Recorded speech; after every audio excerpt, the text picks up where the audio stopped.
नमस्कार मित्रों, स्वागत है आपका हमारे JVNCIB मेड सिंपल के चैनल में। दोस्तों, आज के इस वीडियो लेक्चर के माध्यम से हम लोग AFM के जो मोस्ट इम्पॉर्टेंट 150 MCQs हैं इसको करने वाले हैं। देखिए, हमारा जो ये क्वेश्चन होगा ना, उसके अंदर 4 क्वेश्चन होंगे। मतलब एक क्वेश्चन के अंदर आप 5 क्वेश्चन को अटेम्प्ट कर रहे होंगे। इस प्रकार से हमने इस MCQ सेशन को बनाया है ताकि आप पूरा का पूरा सिलेबस को अच्छे से रिवाइज कर पाएँ। कुछ हो सकता है कि आपने पढ़ते वक्त छूट गया हो, तो वो इस MCQ सेशन के माध्यम से क्लियर हो जाएगा। चलिए शुरुआत करते हैं हम लोग आज के वीडियो लेक्चर को अपने पहले सवाल के साथ। पहला सवाल है कि विच of the following capital is not shown in the company balance sheet. Company के बैलेंस शीट में इनमें से कौन सा कैपिटल को शो नहीं किया जाता। पहला कह रहा है ऑथराइज कैपिटल। ऑथराइज कैपिटल क्या होता है कि maximum amount of share capital जो कि कंपनी ऑथराइज है कि वो अपने शेयर होल्डर को इशू करे। तो यहाँ पे कीवर्ड क्या है, मैक्सिमम अमाउंट।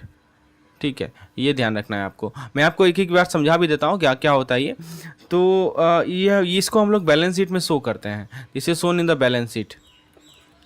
ठीक है, तो उसके बाद नेक्स्ट है हमारा इशूड और सब्सक्राइब कैपिटल। मतलब ये हमारा ऑथराइज कैपिटल का एक पोर्शन होता है। This is the portion of, जैसे ये पूरा ऑथराइज कैपिटल है उसका एक हिस्सा है ये। ठीक है, इशूड या सब्सक्राइब कैपिटल।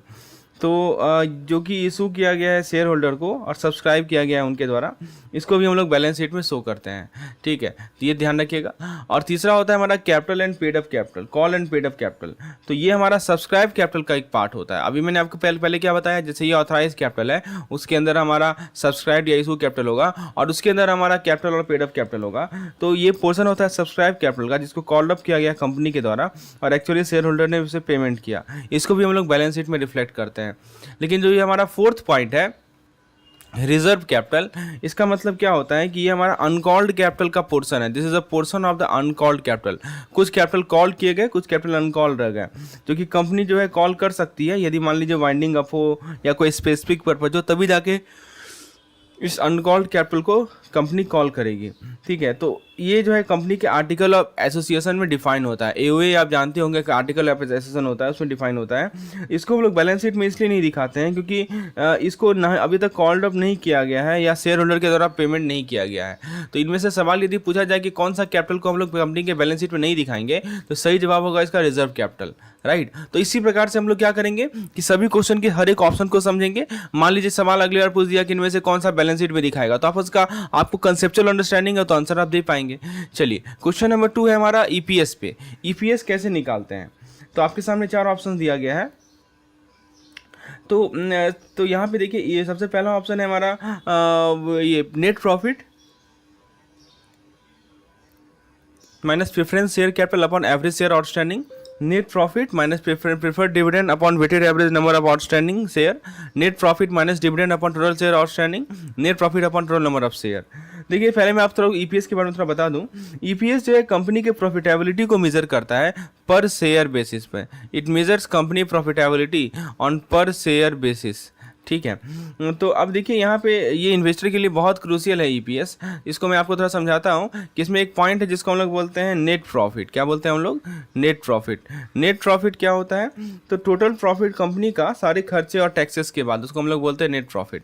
मतलब कंपनी का टोटल प्रॉफिट कितना हो रहा है, उसने सारा टैक्स माइनस कर दिया, सारा एक्सपेंस माइनस कर दिया, that is called net profit. दूसरा एक टर्म होता है जिसको हम लोग बोलते हैं प्रीफर्ड डिविडेंड। प्रीफर्ड डिविडेंड, तो प्रीफर्ड डिविडेंड क्या होता है कि इसे ऐसे समझिए कि जो डिविडेंड प्रीफर्ड शेयर होल्डर को पे किया जाएगा, इससे पहले कि डिविडेंड हम कॉमन शेयर होल्डर को पे करें, इसको हम लोग बोलते हैं preferred dividend. Dividend that will be paid to the preferred share holder before any dividend are paid to common share holder, this is called preferred dividend.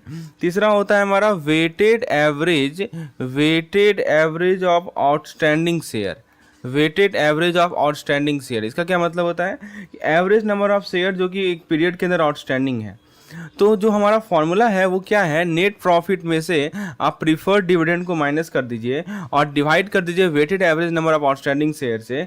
तो ये इंश्योर करता है कि प्रॉफिट केवल कॉमन शेयर होल्डर को ही available हो, उसे ही consider किया जाए। समझ रहे हैं? प्रीफर्ड डिविडेंड के बारे में क्या बताया मैंने आपको कि जिसको प्रीफर्ड शेयर होल्डर को पे किया जाए, तो आपने नेट प्रॉफिट में से उसे माइनस कर दिया। मतलब कि आपको केवल उतना ही प्रॉफिट लेना है जो कि कॉमन शेयर होल्डर को पे किया जा रहा है। और हम किसे डिवाइड कर रहे हैं? Average number of share throughout the period.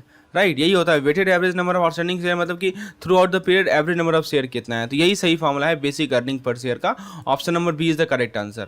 चलिए अगला, अब नेक्स्ट पॉइंट को, क्वेश्चन को देखते हैं। आपको ईपीएस निकालने कहा जा रहा है। जैसे देख सकते हैं कि नंबर ऑफ, यहाँ पे देखिए number of equity share of the company on 1/4/2020 दे रखा है 10,000 शेयर। मतलब कितना शेयर, इक्विटी शेयर है कंपनी के पास, 10,000 शेयर है। उसके बाद दोस्तों बोनस शेयर जो इशू किया गया शेयर होल्डर को 30/9/2020 को 5,000 शेयर। नेट प्रॉफिट कंपनी का है 25 लाख। तो आपसे ईपीएस निकालने कहा गया है। चलिए सॉल्व करते हैं। तो अभी हमने ईपीएस का फॉर्मूला क्या देखा था, बताइए। ईपीएस का फॉर्मूला हमने देखा था, नमीटर में हम लोग लिखते हैं नेट प्रॉफिट। नमीटर में क्या लिखते हैं, नेट प्रॉफिट, वही हमारा अर्निंग है। और डिनोमिनेटर में क्या लिखते हैं, weighted average number of share. ठीक है, तो अब यहाँ पे नोट कीजिए कि आपको जो शेयर का वैल्यू दे रखा है वो देखिए 1/4/2020 से लेकर 30/9/2020 तक। ठीक है, कितना शेयर हुआ जरा एक बार नोटिस कीजिए, पीछे आइए। देखिए नंबर ऑफ इक्विटी शेयर जो 1/4/2020 था वो 10,000 था, और उसके बाद 30/9/2020। ठीक है, तो बेसिकली 6 महीना में 10,000 हुआ, 10,000 फॉर 6 मंथ। क्योंकि आप देखेंगे ना 1/4/2020 से 30/9 6 महीना आएगा। ठीक है, तो टोटल आपको 31/3 तक जाना है। राइट, कब तक जाना है, 31/3 तक जाना है। तो आप यदि 1/10/2020 से लेकर 31/3/2021 तक जाएं तो यहाँ पे 5,000 शेयर और जुड़ चुका है। पहले से 10,000 था और फिर 5,000 आप जोड़ देंगे तो कितना हो जाएगा, 15,000 नहीं हो जाएगा, 15,000 हो गया ना। समझ में आ रहा है ये बात।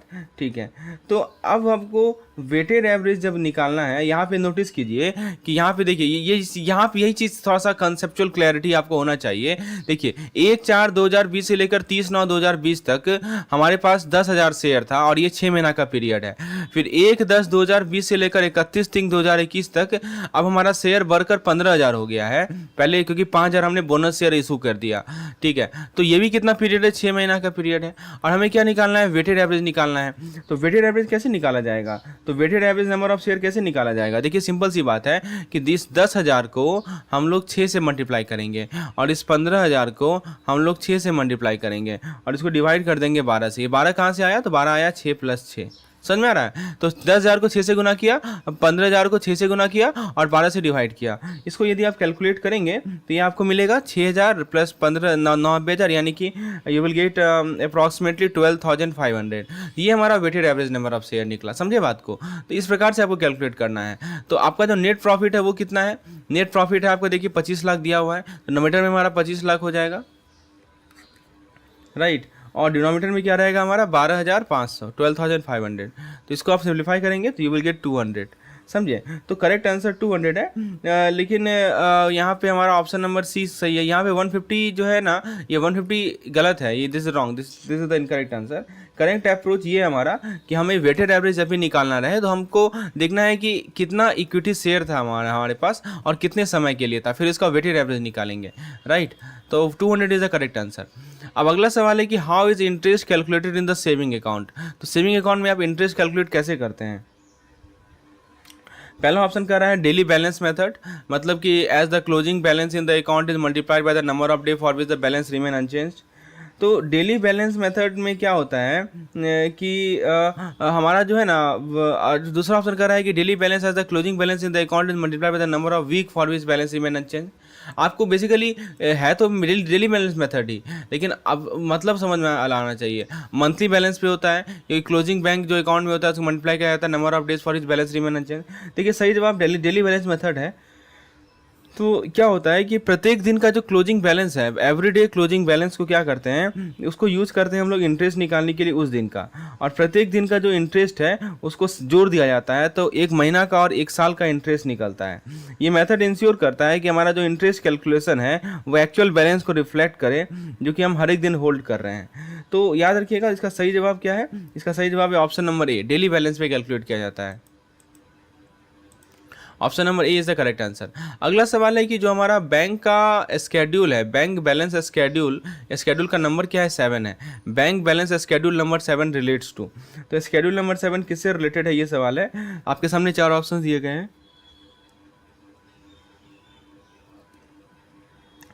तो यहाँ पे 7 नंबर स्केड्यूल के बारे में बात कर रहा है। ऑप्शन है cash and balance with RBI, investment balance with bank and money and call and short notice, और लास्ट का रहा है फिक्स एसेट। देखिए जो हमारा स्केड्यूल नंबर 7 होता है ना, वो टिपिकली होता है हमारा balance with bank and money and call and short notice.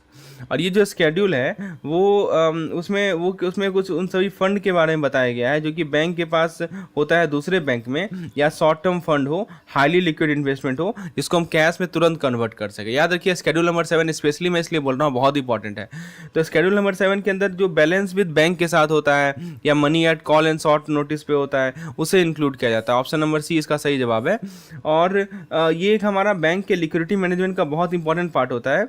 ये इंश्योर करता है कि बैंक के पास सफिशिएंट कैश हो या नियर कैश एसेट हो, ताकि इमीडिएट ऑब्लिगेशन को मीट कर सके।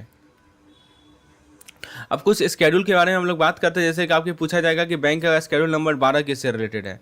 ठीक है, ऑप्शन कर रहा है deposit, advance, contingent liability, other asset. तो सही जवाब है स्केड्यूल नंबर 12 जो है ना कंटिजेंट लायबिलिटी से रिलेटेड है, राइट। तो ये पोटेंशियल लायबिलिटीज़ होते हैं जो कि हो सकते हैं, डिपेंड करता है कि फ्यूचर इवेंट के आउटकम पे। तो कंटिजेंट लायबिलिटी को हम लोग मेन बैलेंस शीट में रिकॉर्ड नहीं करते हैं, आपको पता होगा, this is not recorded in the main balance sheet. ठीक है, लेकिन इसको हम लोग नोट्स और स्केड्यूल के फॉर्म में डिस्क्लोज करते हैं ताकि स्टेक होल्डर को इन्फॉर्म करें कि ये फाइनेंशियल ऑब्लिगेशन आने वाला है। चीज़ें समझ में आ रही हैं। तो दो अभी स्केड्यूल की हमने बात की, स्केड्यूल नंबर 7 जो कि हमारे balance with bank and money to money at call and short notice के डील करता है, और स्केड्यूल नंबर 12 जो कि कंटिजेंट लायबिलिटी से डील करता है। अब एक सवाल देखिए, ये सवाल आपसे पूछा जा रहा है कि प्रत्येक बैंकिंग कंपनी इसमें आपसे पूछा जा रहा है कि प्रत्येक बैंकिंग कंपनी जो कि भारत में इनकॉर्पोरेट हुई है, वो डिविडेंड डिक्लेयर करने से पहले कितना सम जो है हर एक साल प्रत्येक साल के प्रॉफिट का कितना परसेंटेज जो है रिजर्व फंड में डाले। देखिए ये आरबीआई का गाइडलाइंस है कि प्रत्येक बैंकिंग कंपनी जो भारत में इनकॉर्पोरेट की है वो कम से कम 20%, एटलीस्ट लिखा हुआ है यहाँ पे, एटलीस्ट वर्ड इंपॉर्टेंट है, कम से कम 20% अपने नेट प्रॉफिट का रिजर्व फंड में डाले, इससे पहले कि वो डिविडेंड को डिक्लेयर करें। अब ये रिजर्व बहुत क्रूशियल है। क्यों क्रूशियल है? ये जो रिजर्व की हम लोग बात करें, this reserve is very crucial, ताकि हम फाइनेंशियल स्टेबिलिटी को मेंटेन कर सकें, बैंक के साउंडनेस को मेंटेन कर सकें, और ये हमें एक कुशन प्रोवाइड करता है अगेंस्ट पोटेंशियल लॉसेस और इकोनॉमिक डाउनटर्न। ठीक है, समझ में आ रहा है दोस्तों बातें? चलिए आगे बढ़ते हैं। अगला सवाल है कि बैंक को कंप्लाई करना पड़ता है accounting standard on disclosure of accounting policy issued by से, कौन से एएस में लिखा हुआ है? ठीक है, अकाउंटिंग स्टैंडर्ड में पहला नंबर 1 पे लिखा हुआ है। ये जो आईसीएआई के द्वारा जो अकाउंटिंग स्टैंडर्ड दिया गया, इसमें क्या है कि हमें अकाउंटिंग पॉलिसी को डिस्क्लोज करना है। ये जो लिखा है ना डिस्क्लोजर ऑफ अकाउंटिंग पॉलिसी, ये हमारा AS1 में लिखा हुआ है। ठीक है, तो इससे क्या होता है कि ट्रांसपेरेंसी होता है, कंपेरेबिलिटी होता है फाइनेंशियल स्टेटमेंट का, यानी स्टेक होल्डर समझ पाते हैं किस बेसिस पे फाइनेंशियल स्टेटमेंट को प्रिपेयर किया गया है। तो पहला याद रखिएगा, पहला जो हमारा अकाउंटिंग स्टैंडर्ड नंबर 1 है, आप इसको देख के जाइए दोस्तों। हमारा एक ट्रिक का वीडियो है, ठीक है ना, अकाउंटिंग स्टैंडर्ड को कैसे याद करना है, इसका मैंने ट्रिक का एक वीडियो बनाया है, जिसका डिस्क्रिप्शन में आपको लिंक प्रोवाइड कर देता हूं। Please go through that video. उसमें आप समझ पाएंगे कि जितने भी इंपॉर्टेंट अकाउंटिंग स्टैंडर्ड है, उसको कैसे नेमोनिक के माध्यम से, माइंड मैप के माध्यम से याद रखना है। यदि आप वो वीडियो देख लेते हैं ना, आपको कुछ भी रटने की जरूरत नहीं पड़ेगी, सिंपली आपके दिमाग में सब कुछ चला जाएगा। दोस्तों आपको यदि इस तरह की पीडीएफ की रिक्वायरमेंट है, हमारे पास एक इंपॉर्टेंट 500 MCQs का एक पीडीएफ है, उसके अलावा वन लाइनर है, व्हाट टू स्टडी पीडीएफ है, कैप्सूल पीडीएफ है। ये सभी के सभी चीज़ें आपको हमारे कैप्सूल कोर्स में आप अवेल कर सकते हैं। विशेष जानकारी के लिए मुझे व्हाट्सएप करें इस पार्टिकुलर नंबर पर। चलिए आगे हम लोग डिस्कस करते हैं। हम लोग ये AS1 के बारे में अभी बात की है, अब बात करते हैं profit on sale of STM security. तो सवाल है कि जो हमारा STM यानी हेल्ड टू मैच्योरिटी सिक्योरिटीज़ होते हैं, उन पे जो प्रॉफिट ऑन सेल होता है, उसे ट्रांसफ़र किया जाता है प्रॉफिट एंड लॉस अकाउंट में, और ये प्रॉफिट को ट्रांसफ़र किया जाता है रिजर्व अकाउंट में। ठीक है, तो ये सवाल है किस तरह का रिजर्व अकाउंट में किया जाता है। तो देखिए, जब भी कोई बैंक STM बेचती है, STM क्या होता है, हेल्ड टिल मैच्योरिटी सिक्योरिटी को बेचती है, तो जो भी प्रॉफिट रियलाइज किया जाएगा उसको सबसे पहले हम लोग कहाँ रिकॉर्ड करते हैं, प्रॉफिट लॉस अकाउंट में रिकॉर्ड करते हैं। सब्सिक्वेंटली इसको हम फिर कहाँ ट्रांसफ़र करते हैं, कैपिटल रिजर्व अकाउंट में ट्रांसफ़र करते हैं। Subsequently it is transfer to capital reserve account. इससे क्या होता है कि हम इंटीग्रिटी प्रॉफिट की इंटीग्रिटी को मेंटेन कर सकते हैं, और इंश्योर करें कि उसे डिस्ट्रीब्यूट ना किया जाए डिविडेंड के रूप में, बल्कि उसे बैंक के कैपिटल बेस में ये रिटेन किया जाए। ये पॉइंट है हमारा। अच्छा, अभी देखिए ये बहुत अच्छा सवाल है कि डिस्क्लोजर जो आरबीआई के द्वारा प्रिस्क्राइब किया गया, वो कौन से पिलर के अंदर है, 1, 2, 3। आपको पता होगा 3 इंपॉर्टेंट पिलर हैं आरबीआई के। तो जो डिस्क्लोजर प्रिस्क्राइब किया जाता है आरबीआई के द्वारा, वो कौन से पिलर में है? तो दोस्तों इसका सही जवाब है, हम लोग डिस्कस करते हैं। देखिए पिलर 3, पिलर 3 जो है हमारा बेसल फ्रेमवर्क का, उसका फोकस होता है मार्केट डिसिप्लिन पे। किस पे फोकस होता है? मार्केट डिसिप्लिन पे फोकस होता है। किसके माध्यम से, कैसे मार्केट डिसिप्लिन इंश्योर होगा? तो मार्केट डिसिप्लिन में फोकस होता है थ्रू इंक्रीज डिस्क्लोजर रिक्वायरमेंट। इसका एम है कि ये दो पिलर को कॉम्प्लीमेंट करता है, इंकरेज करता है मार्केट डिसिप्लिन को रेगुलेटरी डिस्क्लोजर रिक्वायरमेंट के माध्यम से। तो option number C is the correct answer. ठीक है ना, आपको तीनों पिलर के बारे में जानकारी होना चाहिए, पिलर 1 क्या है, पिलर 2 क्या है, पिलर 3 क्या है। अगला सवाल है कि जो आपका शेयर प्रीमियम है उसको आप यूटिलाइज कर सकते हैं किस पर्पज़ के लिए? ऑप्शन ए कर रहा है issue off fully paid up bonus share, buyback of share, writing of preliminary expense, commissioning of due share, all of the above. देखिए ये सब सवाल ना पूछा गया है पिछले सालों में, इसलिए मैंने यहाँ पे कंपाइल करके आपके सामने से प्रस्तुत कर रहा हूँ। तो शेयर प्रीमियम को कैसे यूटिलाइज करेंगे?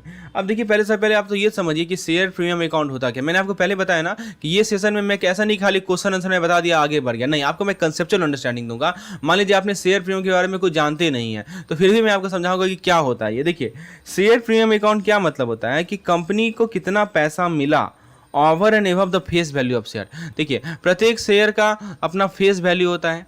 प्रीमियम जब भी लिखे ना तो मतलब समझ जाइए कि फेस वैल्यू के ऊपर कंपनी को कितना पैसा मिला, इसी को प्रीमियम कहा जाता है। तो कॉर्पोरेट का लॉ ये कहता है कि शेयर प्रीमियम को आप कहाँ कहाँ यूज कर सकते हैं। तो जैसे मान लीजिए कि आपको fully paid up bonus share holder को इशू करना है, वहाँ कर सकते हैं। आपको जो है शेयर को बाय बैक करना है in accordance with the provision of law, वहाँ कर सकते हैं। आपको प्रिलिमिनरी एक्सपेंस को राइट ऑफ करना है, ठीक है, या जो खर्चा हो रहा है शेयर के इशू पे जैसे अंडर राइटिंग कमीशन, यहाँ पे कर सकते हैं। तो सही जवाब है ऑल द अबव। यहाँ पे इन सभी जगह पे आप शेयर प्रीमियम को यूटिलाइज कर सकते हैं। समझ में आया? चलिए अब आप आइए नेक्स्ट क्वेश्चन पे। नेक्स्ट क्वेश्चन है हमारा impact of overstated closing inventory. इसे समझते हैं, let's try to understand this. तो देखिए सवाल है कि क्लोजिंग इन्वेंट्री को ओवर स्टेट किया गया है 10,000 रुपये से, तो इसका इम्पैक्ट क्या पड़ेगा फर्म के ग्रॉस प्रॉफिट में। ठीक है, तो सबसे पहले देखिए ग्रॉस प्रॉफिट का कैलकुलेशन की बात करें तो ग्रॉस प्रॉफिट को निकालने का तरीका कैसे होता है बताइए? आपको पता ही होगा, ग्रॉस प्रॉफिट पे आपको इम्पैक्ट पूछा जा रहा है ना, तो ग्रॉस प्रॉफिट को निकालने का तरीका होता है, देखिए मैं आपको सिंपल तरीका में समझा रहा हूँ। ग्रॉस प्रॉफिट निकालने का तरीका होता है कि हमारा जो सेल्स है उसमें जो आपका जो COGS है वो माइनस कर दीजिए। ठीक है, अब यहाँ पे क्या हो रहा है कि हमारा इन्वेंट्री को हमने ओवर स्टेट कर दिया 10,000 से, मतलब मान लीजिए हमारा इन्वेंट्री 20,000 तो हमने लिख दिया 30,000, 10,000 बढ़ा के लिखा। तो अब ये बताइए कि यदि हम इन्वेंट्री को ओवर स्टेट करेंगे तो इस कारण से कौन सा एलिमेंट इन दोनों में से ओवर स्टेट होगा? ऑब्वियसली ये जो हमारा COGS है वो ओवर स्टेट होगा। क्यों COGS ओवर स्टेट होगा? क्योंकि COGS का फॉर्मूला आपको पता है कि नहीं पता है? मैं आपको बताता हूँ। COGS का फॉर्मूला ही होता है ओपनिंग इन्वेंट्री, ठीक है, plus purchases minus closing inventory. समझ रहे हैं? तो जब आप ओपनिंग इन्वेंट्री को ही बढ़ा दीजिएगा, समझ रहे हैं, तो COGS भी हमारा बढ़ नहीं जाएगा। और जब COGS बढ़ जाएगा तो इस फॉर्मूले से आप क्या देख रहे हैं कि जो हमारा ग्रॉस प्रॉफिट है वो भी ओवर स्टेट कर देगा सेम अमाउंट को 10,000 से। समझ रहे हैं? तो इसका सही जवाब क्या होगा? 10,000 ओवर स्टेटेड। तो फॉर्मूला के द्वारा समझिएगा तो आपको एकदम क्रिस्टल क्लियर मिलेगा सभी कंसेप्ट। मैंने आपको क्या बताया कि जब आप इन्वेंट्री को ओवर स्टेट करेंगे तो हमारा COGS ओवर स्टेट होगा, और जब COGS ओवर स्टेट होगा तो हमारा ग्रॉस प्रॉफिट भी ओवर स्टेट हो जाएगा, क्योंकि लीनियर रिलेशनशिप है। अब आप एक एरर की बात करते हैं। देखिए ये बहुत अच्छा कंसेप्चुअल अंडरस्टैंडिंग है कि सबसे पहले यहाँ पूछा जा रहा है कि कंपनी ने मशीनरी खरीदा 1 लाख का और इसको परचेज अकाउंट में डेबिट कर दिया, तो ये कैसा एरर है? ठीक है, अब देखिए कंपनी ने मशीनरी आपको पता है कि रियल अकाउंट है ना, और परचेज हमारा होगा, ठीक है, तो रियल अकाउंट है और रियल अकाउंट का फॉर्मूला होता है debit what comes in credit what goes out. तो मशीन आ रहा है तो मशीन को हम डेबिट कर देंगे, देखो यहाँ परचेज अकाउंट को हमने डेबिट कर दिया गया है। तो ये बेसिकली आप वायलेट कर रहे हैं अकाउंटिंग प्रिंसिपल को, नहीं, क्योंकि मशीनरी हमारा एक फिक्स एसेट है, इसे आपको डेबिट करना था, क्योंकि रियल अकाउंट है इसे डेबिट करना था। ठीक है, और ऐसे भी समझ सकते हैं कि एक तरह का मशीनरी अकाउंट एक तरह का कैपिटल एक्सपेंडिचर है। एक तरीका और है इसको समझने का कि जो मशीनरी अकाउंट है ना एक कैपिटल एक्सपेंडिचर है, परचेज अकाउंट हमारा रेवेन्यू एक्सपेंडिचर है। तो कैपिटल एक्सपेंडिचर को डेबिट करना होता है, आपने रेवेन्यू एक्सपेंडिचर को डेबिट कर लिया, तो ये जो मिसटेक है ये हमारे एक्सपेंडिचर के नेचर को मिस क्लासीफाई कर रहा है ना, जिससे हमारा फाइनेंशियल स्टेटमेंट का एक्यूरेसी इंपैक्ट हो रहा है। तो ये हमारा एरर ऑफ प्रिंसिपल के अंदर आएगा, समझे? मतलब जब भी आपका अकाउंटिंग रूल को वायलेट करते हैं तो वो एरर ऑफ प्रिंसिपल के अंदर आता है। अब एक बहुत इंपॉर्टेंट सवाल है जिसको हम लोग डिस्कस करते हैं, जो कि forfeiture of share and reissue of share पे, इससे सवाल बार बार पूछा जाता है। तो आइए इसके कंसेप्ट को क्लियर करते हैं। सवाल को समझते हैं कि एबीसी लिमिटेड ने 100 शेयर फॉरफिट किया, 10 रुपये का एक शेयर था, जिसमें फाइनल कॉल मनी जो था ₹2 का वो शेयर होल्डर के द्वारा पे नहीं किया गया। कंपनी ने शेयर को फॉरफिट किया और शेयर को रीइशू किया एट पार पे, तो कितना अमाउंट क्रेडिट होगा कैपिटल रिजर्व में। अभी मैंने आपको समझाया था इससे पहले कुछ क्वेश्चन को आप रिकॉल कीजिए कि जब भी हम शेयर को फॉरफिट करते हैं तो सबसे पहले उसे प्रॉफिट लॉस अकाउंट में टेम्पोररी बेसिस पे दिखाते हैं और फिर उसे हम लोग कैपिटल रिजर्व में दिखा देते हैं। याद है आपको, अभी मैंने बताया था। अब देखिए उसी कंसेप्ट का फर्दर एक्सप्लेनेशन है कि जब भी कोई शेयर को फॉरफिट किया जाएगा तो हम जो अमाउंट शेयर होल्डर के द्वारा ऑलरेडी पे कर दिया जा चुका है उसको हम लोग कहाँ ट्रांसफर करते हैं, उसको हम लोग ट्रांसफर करते हैं फॉरफिटेड शेयर अकाउंट में। अब यहाँ पे समझिए इस क्वेश्चन में क्या है कि आपका 100 शेयर है और फेस वैल्यू 10 रुपया का है प्रत्येक शेयर का, ठीक है। इन सभी को फॉरफिट किया गया और फिर उसके बदले क्या हुआ, मैं फिर से रिपीट करता हूँ, 100 शेयर है, फेस वैल्यू है 10 रुपीज़ का, इसे फॉरफिट किया गया और 2 रुपया पे नहीं हुआ शेयर होल्डर का। शेयर होल्डर ने कितना पे किया, 8 रुपीज़ पर शेयर का पेमेंट किया, 8 रुपीज़ पर शेयर का पेमेंट किया।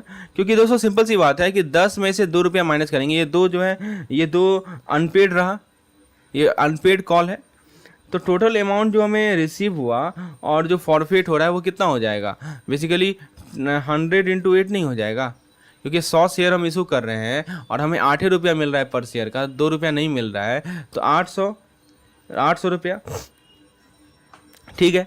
अब देखिए हम जब फिर एक यहाँ तो क्लियर है कि हमें 800 मिल रहा है। अब हम शेयर को रीइशू कर रहे हैं पार पे, यहाँ पे एक पॉइंट और देख रहे हैं ना आप, लिखा हुआ है it is reissued at the पार। अब आप ये बताइए कि जब शेयर को रीइशू करेंगे 10 रुपया पे रीइशू करेंगे, पार मतलब क्या होता है, फेस वैल्यू पे, जो फेस वैल्यू था 10 रुपये का उसी पे रीइशू किया जा रहा है, पार मतलब फेस वैल्यू होता है, समझे। तो रीइशू जब करेंगे 10 रुपये में तो हमें तो कितना खर्चा होगा, देखिए 100 गुने 10 यानी 1000 रुपया रिसीव होगा, राइट। तो शेयर को जब रीइशू करेंगे तो हमें 1000 रुपया रिसीव होगा।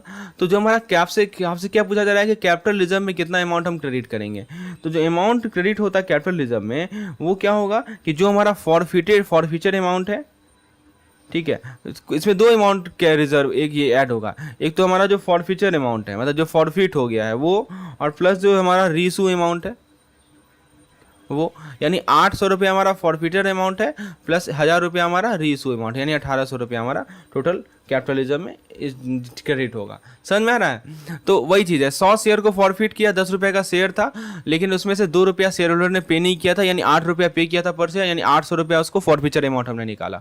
उसके बाद हमने देखा कि जब रीइशू प्राइस कितना है, तो रीइशू उसने किया है 100 शेयर को 10 रुपया पे, यानी 1000 रुपया हो गया, 1000 प्लस 800 1800 होगा।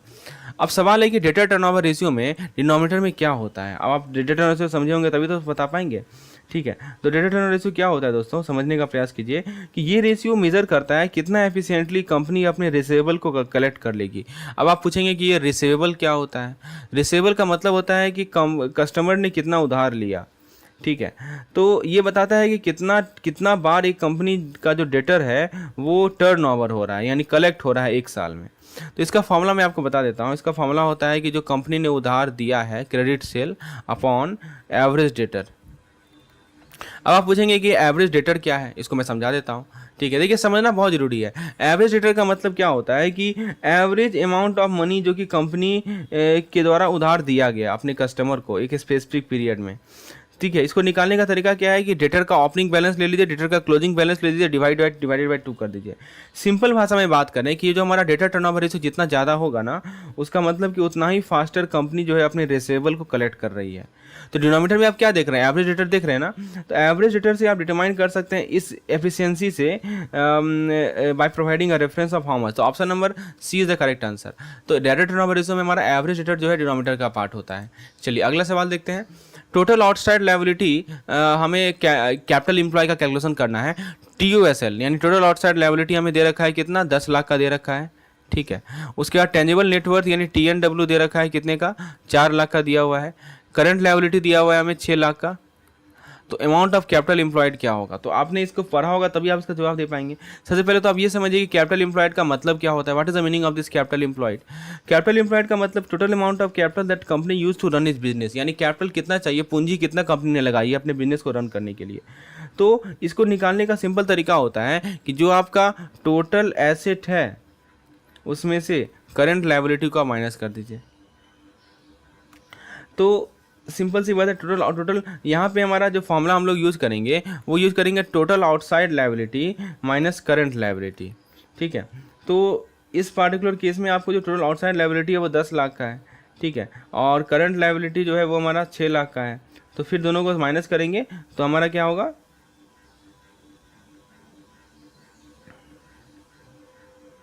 ठीक है। तो इसमें देखिए TOSL माइनस, तो टोटल आउटसाइड लायबिलिटी कितना का है, 10 लाख का। तो 10 लाख में से आप जो है करंट लायबिलिटी जो 6 लाख का है उसको माइनस कर दीजिए, यानी 4 लाख हो गया। और उसमें जो आपका नेट वर्थ है उसको जोड़ दीजिए, क्योंकि नेटवर्थ में हमारा कैपिटल एम्प्लॉय का पार्ट होता है, यानी 8 लाख हो गया। समझे? तो 8 लाख हमारा क्या हो जाएगा, कैपिटल एम्प्लॉयड हो जाएगा। तो कैपिटल एम्प्लॉयड का फॉर्मूला समझ में आ गया कि total amount of capital that company use to run is business, निकालने के लिए टोटल एसेट में से करंट लायबिलिटी को माइनस कर दीजिए। ठीक है, तो total outside liability minus CL and then after we add what, we add our net worth. चलिए, अब इसमें एक पॉइंट होता है जिसको हम लोग बोलते हैं सन्ड्री क्रेडिटर डिस्क्लोजर। इसको समझिए क्या होता है कि इसका ऑप्शन क्वेश्चन कर रहा है कि जो हमारा सन्ड्री क्रेडिटर होता है गुड्स एंड सर्विस का और एक्सेप्टेंस का, उसे कैसे डिस्क्लोज किया जाए। Trade payable, trade receivable, non current investment, none of the above. देखिए दोस्तों, सन्ड्री क्रेडिटर का मतलब पहले समझिए, मतलब कि जो अमाउंट एक कंपनी उधार ली है अपने सप्लायर को, गुड्स एंड सर्विस जो उसने उधार पे खरीदा है, समझे, इसको बोलते हैं सन्ड्री क्रेडिटर। मतलब कि ये अमाउंट होता है जो कंपनी उधार लेती है अपने सप्लायर से। ठीक है, ये बात समझ में आए। अब होता है ट्रेड पेबल। इसका क्या मतलब होता है? ट्रेड पेबल का मतलब कि एक अकाउंट होता है हमारे बैलेंस शीट में जहाँ पे इन सभी अमाउंट को रिकॉर्ड किया जाता है। ये रिप्रेजेंट करता है कि कंपनी ने कितना उधार लिया है अपने सप्लायर में। तो जब भी कोई कंपनी ना उधार में कोई पैसा, कोई चीज़ खरीदती है तो उस अमाउंट को रिकॉर्ड करती है ट्रेड पेबल के अंदर, जिसके अंदर हमारा आता है सन्ड्री क्रेडिटर। तो ऑप्शन नंबर ए हमारा सही जवाब होगा। तो आपको समझ में आ गया कि सन्ड्री क्रेडिटर क्या होता है, कितना पैसा कंपनी ने उधार लिया है, इसको रिकॉर्ड कहाँ किया जाता है, इसको रिकॉर्ड किया जाता है ट्रेड पेबल सेक्शन में। ठीक है, अगला सवाल है कि action when share holder fail to pay calls. ये बहुत बढ़िया सवाल है, इसको समझते हैं। सवाल है कि जब भी कोई शेयर होल्डर जो है कॉल नहीं पे करती है, कॉल नहीं पे करता है, तो कंपनी यदि आर्टिकल के द्वारा एम्पावर हो रहा है तो वो क्या कर सकता है? सरेंडर कर सकता है शेयर को, फॉरफिट कर सकता है, नहीं कर सकता। अभी मैंने आपको ये क्वेश्चन बताया था, फॉरफिट करेगा। तो देखिए फैसले यहाँ पे 2-3 शब्द है, उसको समझिए। कॉल, कॉल का मतलब क्या हुआ कि कॉल का मतलब कि demand by a company. Call का मतलब क्या होता है? Demand by a company. ठीक है, फॉर पेमेंट ऑफ पार्ट और ऑफ द अनपेड बैलेंस, मतलब कि कंपनी डिमांड कर रही है कि तुम भैया मेरा जो शेयर का पार्ट है वो तो पे कर दो, राइट, या तो पूरा अनपेड शेयर पे कर दो। और दूसरा वर्ड है फॉरफीचर। फॉरफीचर का मतलब क्या होता है? यदि शेयर होल्डर जो है कॉल मनी को पे नहीं कर पाता है तो कंपनी जो है फॉरफिट कर देती है शेयर को। ये इसके, लेकिन इसके एओई में, एओई क्या होता है? आर्टिकल ऑफ एसोसिएशन में लिखा हुआ हो। ठीक है, इसका मतलब कि शेयर होल्डर का जो शेयर का ऑनरशिप है वो लूज कर देता है और कंपनी जो है रीइशू करती है उसे किसी दूसरे को। अभी मैंने आपको एक न्यूमेरिकल भी करवाया था, रीइशुएंस पे पूछा जाएगा आपको उसके कैपिटल रिजर्व में कितना अमाउंट ऐड होगा, समझ रहे हैं? तो रीइशुएंस का भी एक बार न्यूमेरिकल देख के जाइए, बहुत इंपॉर्टेंट है, खासकर फॉरफीचर और ये इसका। अब हम प्रोविजनिंग की बात करते हैं। बहुत बढ़िया सवाल है कि आपसे पूछा जा रहा है कि rate of provisioning by a bank for advance secured portion of doubtful for more than 1 year but less than 3 year. देखिए, जहाँ तक डाउटफुल एसेट की बात है ना, मैं समझा देता हूँ आपको कि डाउटफुल एसेट में क्या होता है कि बैंक जो है अपने प्रॉफिट का कुछ पोर्शन जो है लॉसेस को कवर करने के लिए रखती है। और यहाँ पे लिखा है सिक्योर पोर्शन। सिक्योर पोर्शन का मतलब क्या हुआ कि वो लोन जिसमें कुछ तरह का कोलेटरल है हमारे पास। तो नियम में आपको बता देता हूँ। देखिए, डाउटफुल में 2 कैटेगरी आएगा, जहाँ पे आपका अनसिक्योर्ड होगा और एक होगा आपका जहाँ पे आपको सिक्योर्ड होगा। सिक्योर्ड में भी 3 केस है। ठीक है, तो यदि अनसिक्योर्ड है तो आपको पूरा 100% प्रोविजनिंग करना है, और यदि आपका सिक्योर्ड है और मान लीजिए कि 1 साल से कम के लिए है तो वहाँ पे 15% करना है। 1 से लेके 3 साल के लिए है तो वहाँ पे आपको I think it is 40%, yes. और यदि 3 साल से ज़्यादा है तो वहाँ पे आपको 100% करना है। तो ये आपको याद कर लीजिए, बहुत इंपॉर्टेंट है। यहाँ पे आपको 1 से 3 साल कहा जा रहा है, इसलिए हमारा 40% होगा। चलिए अब हम डिवेंचर के क्लासिफिकेशन की बात करते हैं, क्वेश्चन करते हैं कि जो 10% डिवेंचर है वो बैलेंस शीट के अंदर आएगा, किसके अंदर, लॉन्ग टर्म बोरोइंग के अंदर, करंट लायबिलिटी के अंदर, नॉन करंट एसेट के अंदर, अदर करंट लायबिलिटी के अंदर। तो डिवेंचर आपको पता ही होगा कि एक लॉन्ग टर्म डेप्ट होता है जो कि कंपनी इशू को यूज करती है ताकि फिक्स इंटरेस्ट रेट पे बोरो कर सके। तो यहाँ पे देखिए लॉन्ग टर्म बोरोइंग का मतलब क्या हुआ कि ये लोन या फाइनेंशियल ऑब्लिगेशन है जो कि ड्यू होता है रिपेमेंट के लिए मोर देन 1 ईयर। 10% डिवेंचर का मतलब क्या मतलब होता है, इसका मीनिंग समझिए। इसका मीनिंग ये होता है कि जैसे मान लीजिए कि कंपनी ने पैसा बोरो किया और वो एग्री कर रही है कि उस पर वो 10% इंटरेस्ट पे करेगी। Company has borrowed money and it is agreeing to pay 10% interest on it annually. तो डिवेंचर को हम लोग सेवरल ईयर में रिपे करते हैं, इसलिए हम लोग इसके लॉन्ग टर्म बोरोइंग मानते हैं ऑन बैलेंस शीट, राइट। तो option number A is the correct answer. अगला सवाल है कि विच of the following is not a source of bonus issue of share. इनमें से कौन सा जो है बोनस इशू का सोर्स नहीं है शेयर के लिए। चलिए इसको सॉल्व करते हैं हम लोग। अब देखिए ऑप्शन कर रहा है free reserve, security premium account, capital redemption account, और उसके बाद है हमारा एसेट रिवैल्यूएशन रिजर्व्स। तो बताइए क्या सही है। सबसे पहले मैं आपको थोड़ा सा बोनस इशू ऑफ शेयर के बारे में थोड़ा समझा देता हूँ, ये क्या होता है। देखिए एक बोनस इशू के अंदर क्या होता है कि हम एग्जिस्टिंग शेयर होल्डर को एडिशनल शेयर देते हैं फ्री में, इसीलिए बोनस कहा जाता है। कंपनी के रिजर्व के माध्यम से जो हमारे एग्जिस्टिंग शेयर होल्डर हैं उनको हम क्या देते हैं, एडिशनल शेयर देते हैं। इसका सोर्स कहाँ से होता है, तो पहला सोर्स है फ्री रिजर्व्स। फ्री रिजर्व में क्या होता है कि एक्यूमुलेटेड प्रॉफिट जिसको हम लोग यूज करके बोनस शेयर को इशू करते हैं। दूसरा है इसका सोर्स, वो है सिक्योरिटी प्रीमियम अकाउंट, मतलब कि जो पैसा हमें शेयर होल्डर्स के द्वारा मिला है over and above the face value of share. एक तो होता है शेयर का फेस वैल्यू, उसके ऊपर जो पैसा हमें मिला है उसको हम लोग सिक्योरिटी प्रीमियम अकाउंट बोलते हैं, उससे मिलता है। और तीसरा जो तरीका है वो है कैपिटल रिडेम्पशन रिजर्व अकाउंट। मतलब क्या हुआ कि इसको तब क्रिएट किया जाता है जब कंपनी अपने शेयर को खरीदती है, वापस खरीदती है, ठीक है। तो ये तीनों जो है हमारा बोनस शेयर का सोर्स होता है, free reserve, security premium account और कैपिटल रिडेम्पशन रिजर्व अकाउंट। लेकिन ये जो एसेट रिवैल्यूएशन रिजर्व है ये बेसिकली रिजर्व होता है जो कि क्रिएट किया जाता है अपने एसेट के बुक वैल्यू को बढ़ाकर। तो इसको परमिट नहीं किया जाता है कि हम बोनस शेयर के लिए इशू करें, क्योंकि इसको रियलाइज प्रॉफिट नहीं माना जाता है। हर एक वो चीज़ जिसको हम लोग रियलाइज प्रॉफिट मानते हैं उसे ही हम लोग यूज करके बोनस शेयर को इशू करते हैं, राइट। तो ये जो हमारा एसेट रिवैल्यूएशन रिजर्व है ये रियलाइज प्रॉफिट का पार्ट नहीं है, दैट्स वाई।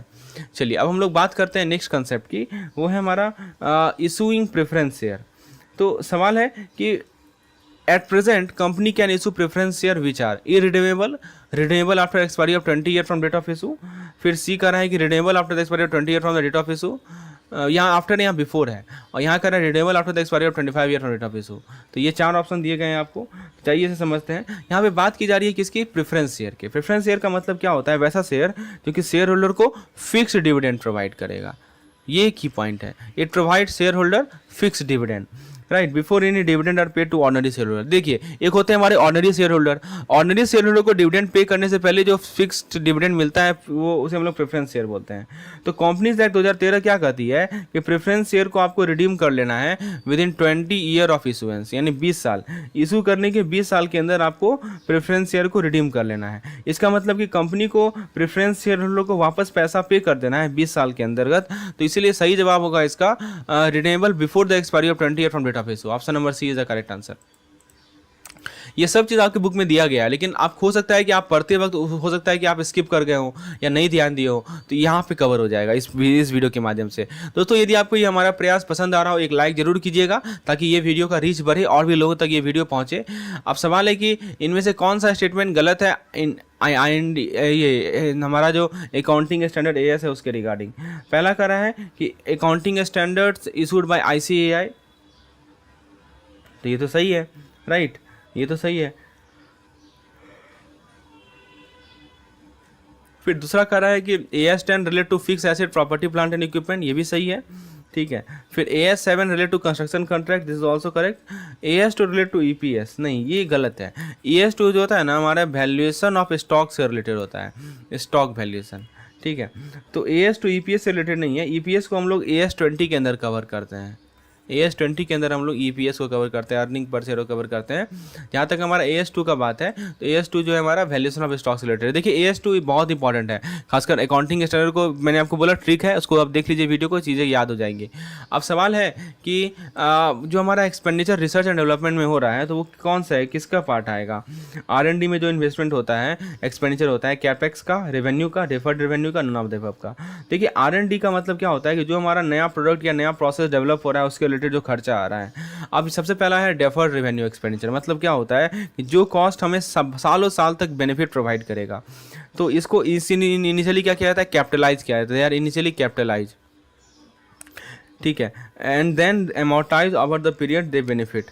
तो R&D कॉस्ट को हम लोग डेफर्ड रेवेन्यू एक्सपेंडिचर मानते हैं, क्योंकि वो इमीडिएटली हमें बेनिफिट प्रोड्यूस नहीं करता, लेकिन ये हमें रेवेन्यू जनरेट करेगा फ्यूचर में, राइट। सो R&D याद रखिएगा, ये हमारा डेफर्ड रेवेन्यू एक्सपेंडिचर का पार्ट होता है। अब एक ब्रेक इवन पॉइंट पे हम लोग न्यूमेरिकल क्वेश्चन कर लेते हैं। सभी तरह का क्वेश्चन करवाया गया, आप यदि अंतिम तक बने रहेंगे ना, आप कॉन्फिडेंट फील करेंगे कल के एग्जामिनेशन में, आपके FM की परीक्षा में। तो सवाल है कि ब्रेक इवन पॉइंट वो पॉइंट होता है जहाँ पे हमारा टोटल रेवेन्यू और टोटल कॉस्ट जो है बराबर होता है, मतलब ना ही हमारा प्रॉफिट होता है ना ही लॉस होता है। देखिए सबसे पहले फिक्स कॉस्ट हमें दिया हुआ है 3 लाख का, सेलिंग प्राइस दिया हुआ है 50 रुपये पर यूनिट, वेरिएबल कॉस्ट दिया हुआ है 40 रुपये पर यूनिट, BEP निकालना है। मैंने आपको एक तरीका बताया था इसको याद करने का। देखिए ये हमारा मान लीजिए टोटल सेल है, कितना का सेल है, 50 रुपीज़ का सेल है, ठीक है। उसमें से हमारा एक वेरिएबल पार्ट होगा, यानी 40 रुपये का, 40 रुपये पर यूनिट वेरिएबल पार्ट हो गया, तो 10 रुपया पर यूनिट क्या हो गया हमारा, कंट्रीब्यूशन मार्जिन हो गया। नहीं, कंट्रीब्यूशन मार्जिन नहीं हो गया 10 रुपये पर यूनिट, ठीक है। अब हमें BEP निकालना है, फिक्स कॉस्ट हमें दे रखा है 3 लाख, तो फिक्स BEP का फॉर्मूला क्या होता है, fixed cost upon contribution margin.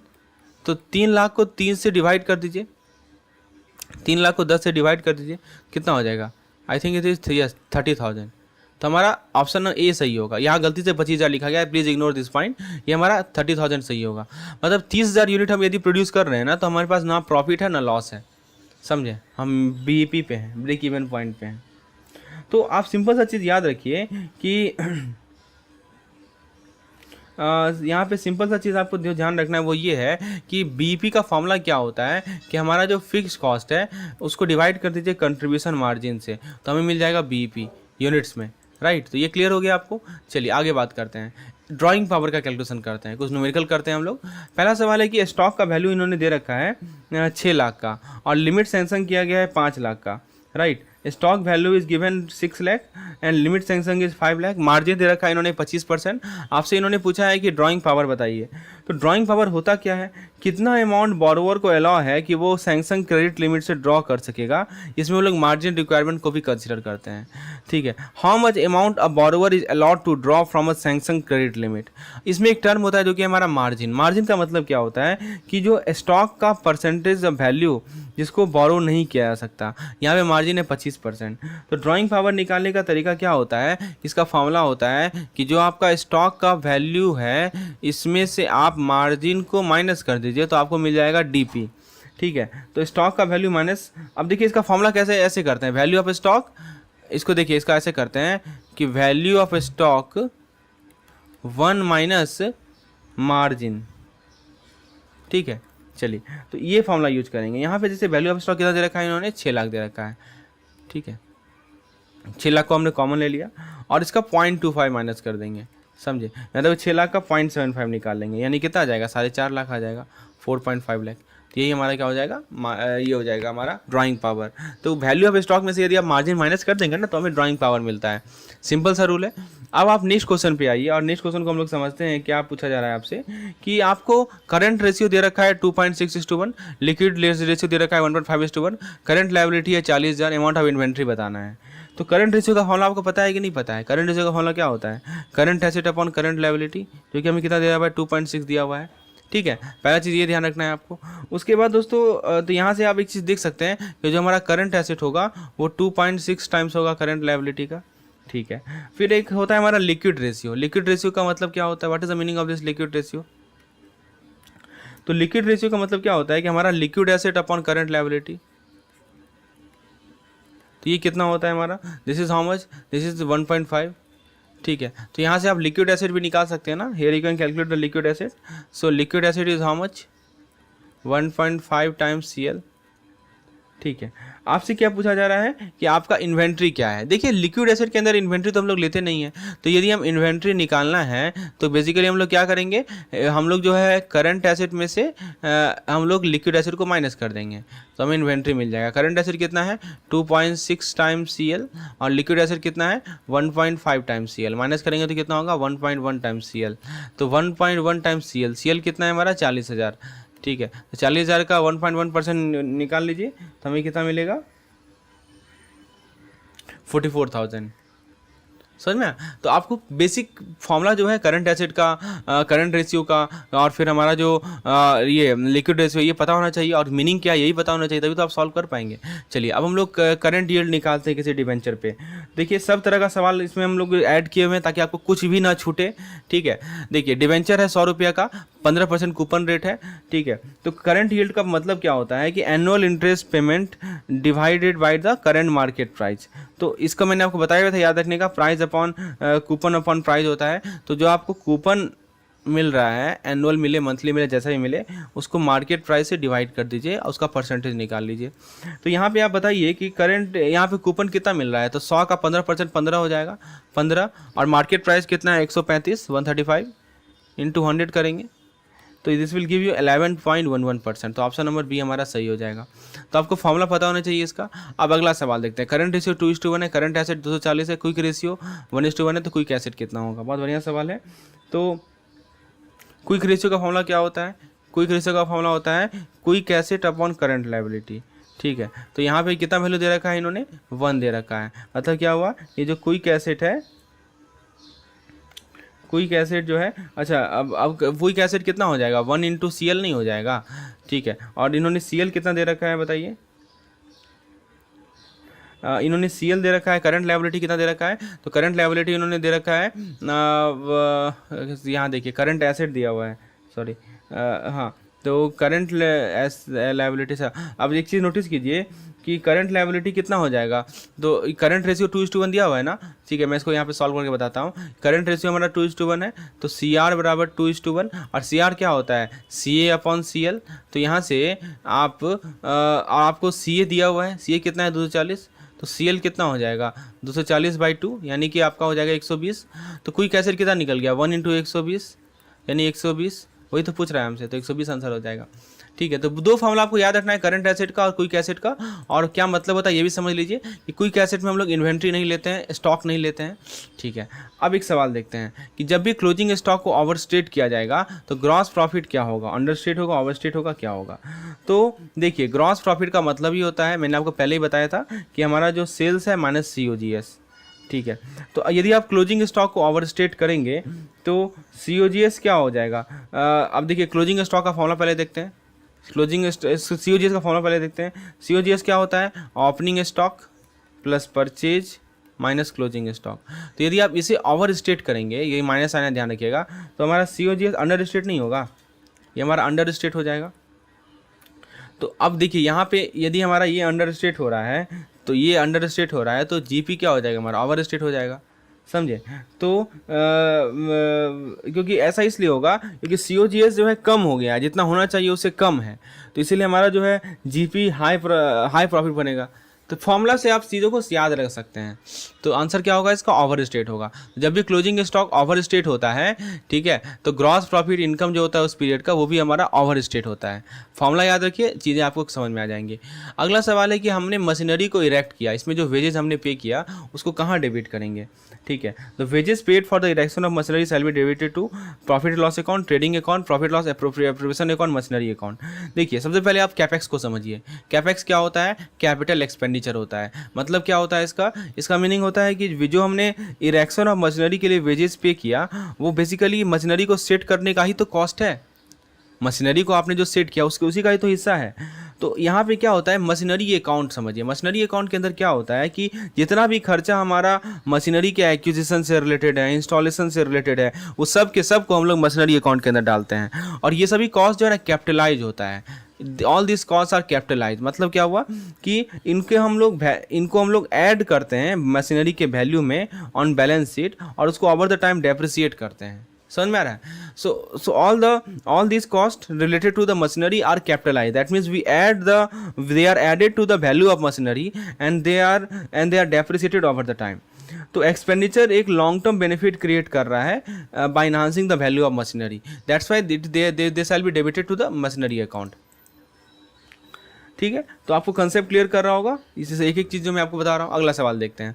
अगला सवाल है कि जितने भी रियल अकाउंट है उनको कहाँ रिकॉर्ड किया जाए, ट्रेडिंग अकाउंट में, पीएल अकाउंट में, बैलेंस शीट के एसेट साइड में, बैलेंस शीट के लायबिलिटी साइड में। समझिए, बहुत अच्छा सवाल है, लेट्स ट्राई टू अंडरस्टैंड।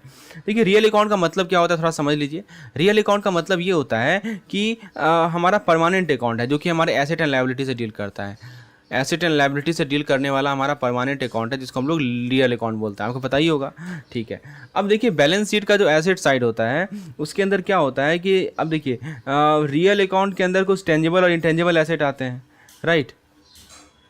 जैसे कि लैंड हो गया, बिल्डिंग हो गया, मशीनरी हो गया, पेटेंट हो गया, इसको हम लोग बैलेंस शीट के एसेट साइड में शो करते हैं। रियल अकाउंट के अंदर एसेट और लायबिलिटी आता है हमारा।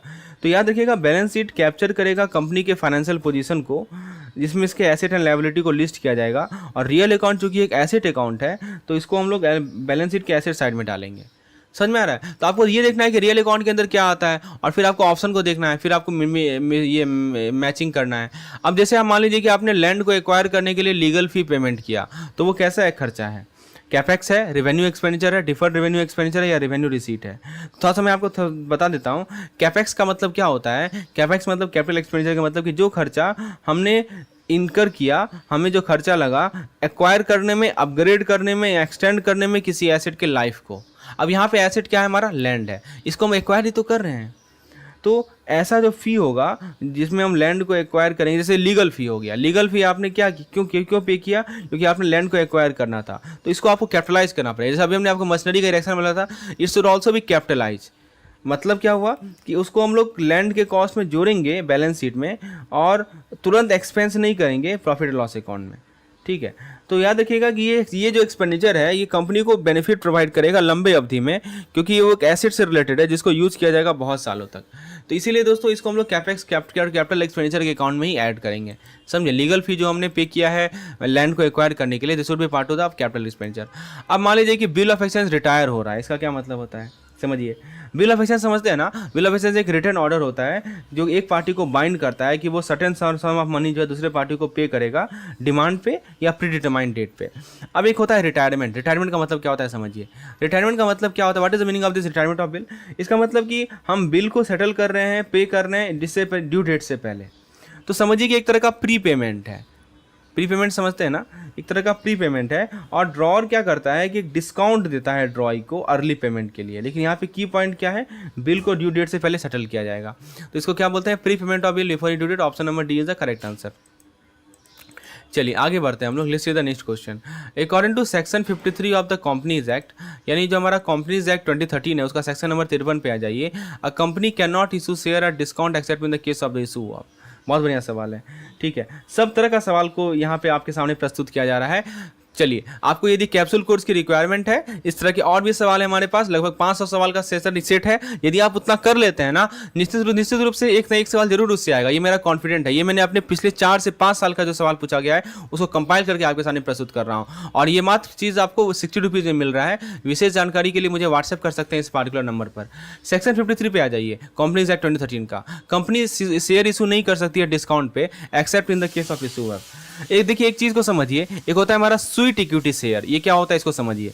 देखिए दोस्तों, ये वो शेयर होता है जो कि कंपनी अपने एम्प्लॉय को इशू करती है या डायरेक्टर को इशू करती है डिस्काउंट पे या कंसिडरेशन पे other than cash for providing know how intellectual property right और वैल्यू एडिशन।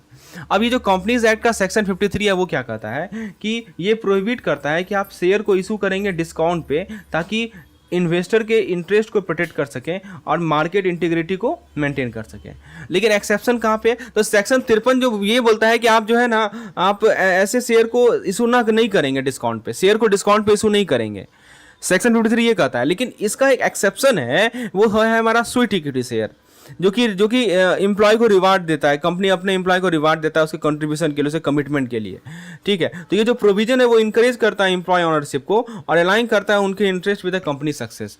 तो ये होता है, देखिए समझिए, सेक्शन 53 कंपनीज एक्ट का ये कहता है कि आप ऐसा कोई शेयर इशू नहीं करेंगे जो कि डिस्काउंट पे हो, राइट। लेकिन इसका एक एक्सेप्शन है हमारा स्वीट इक्विटी शेयर, जो कि कंपनी अपने एम्प्लॉय को देती है, समझ में।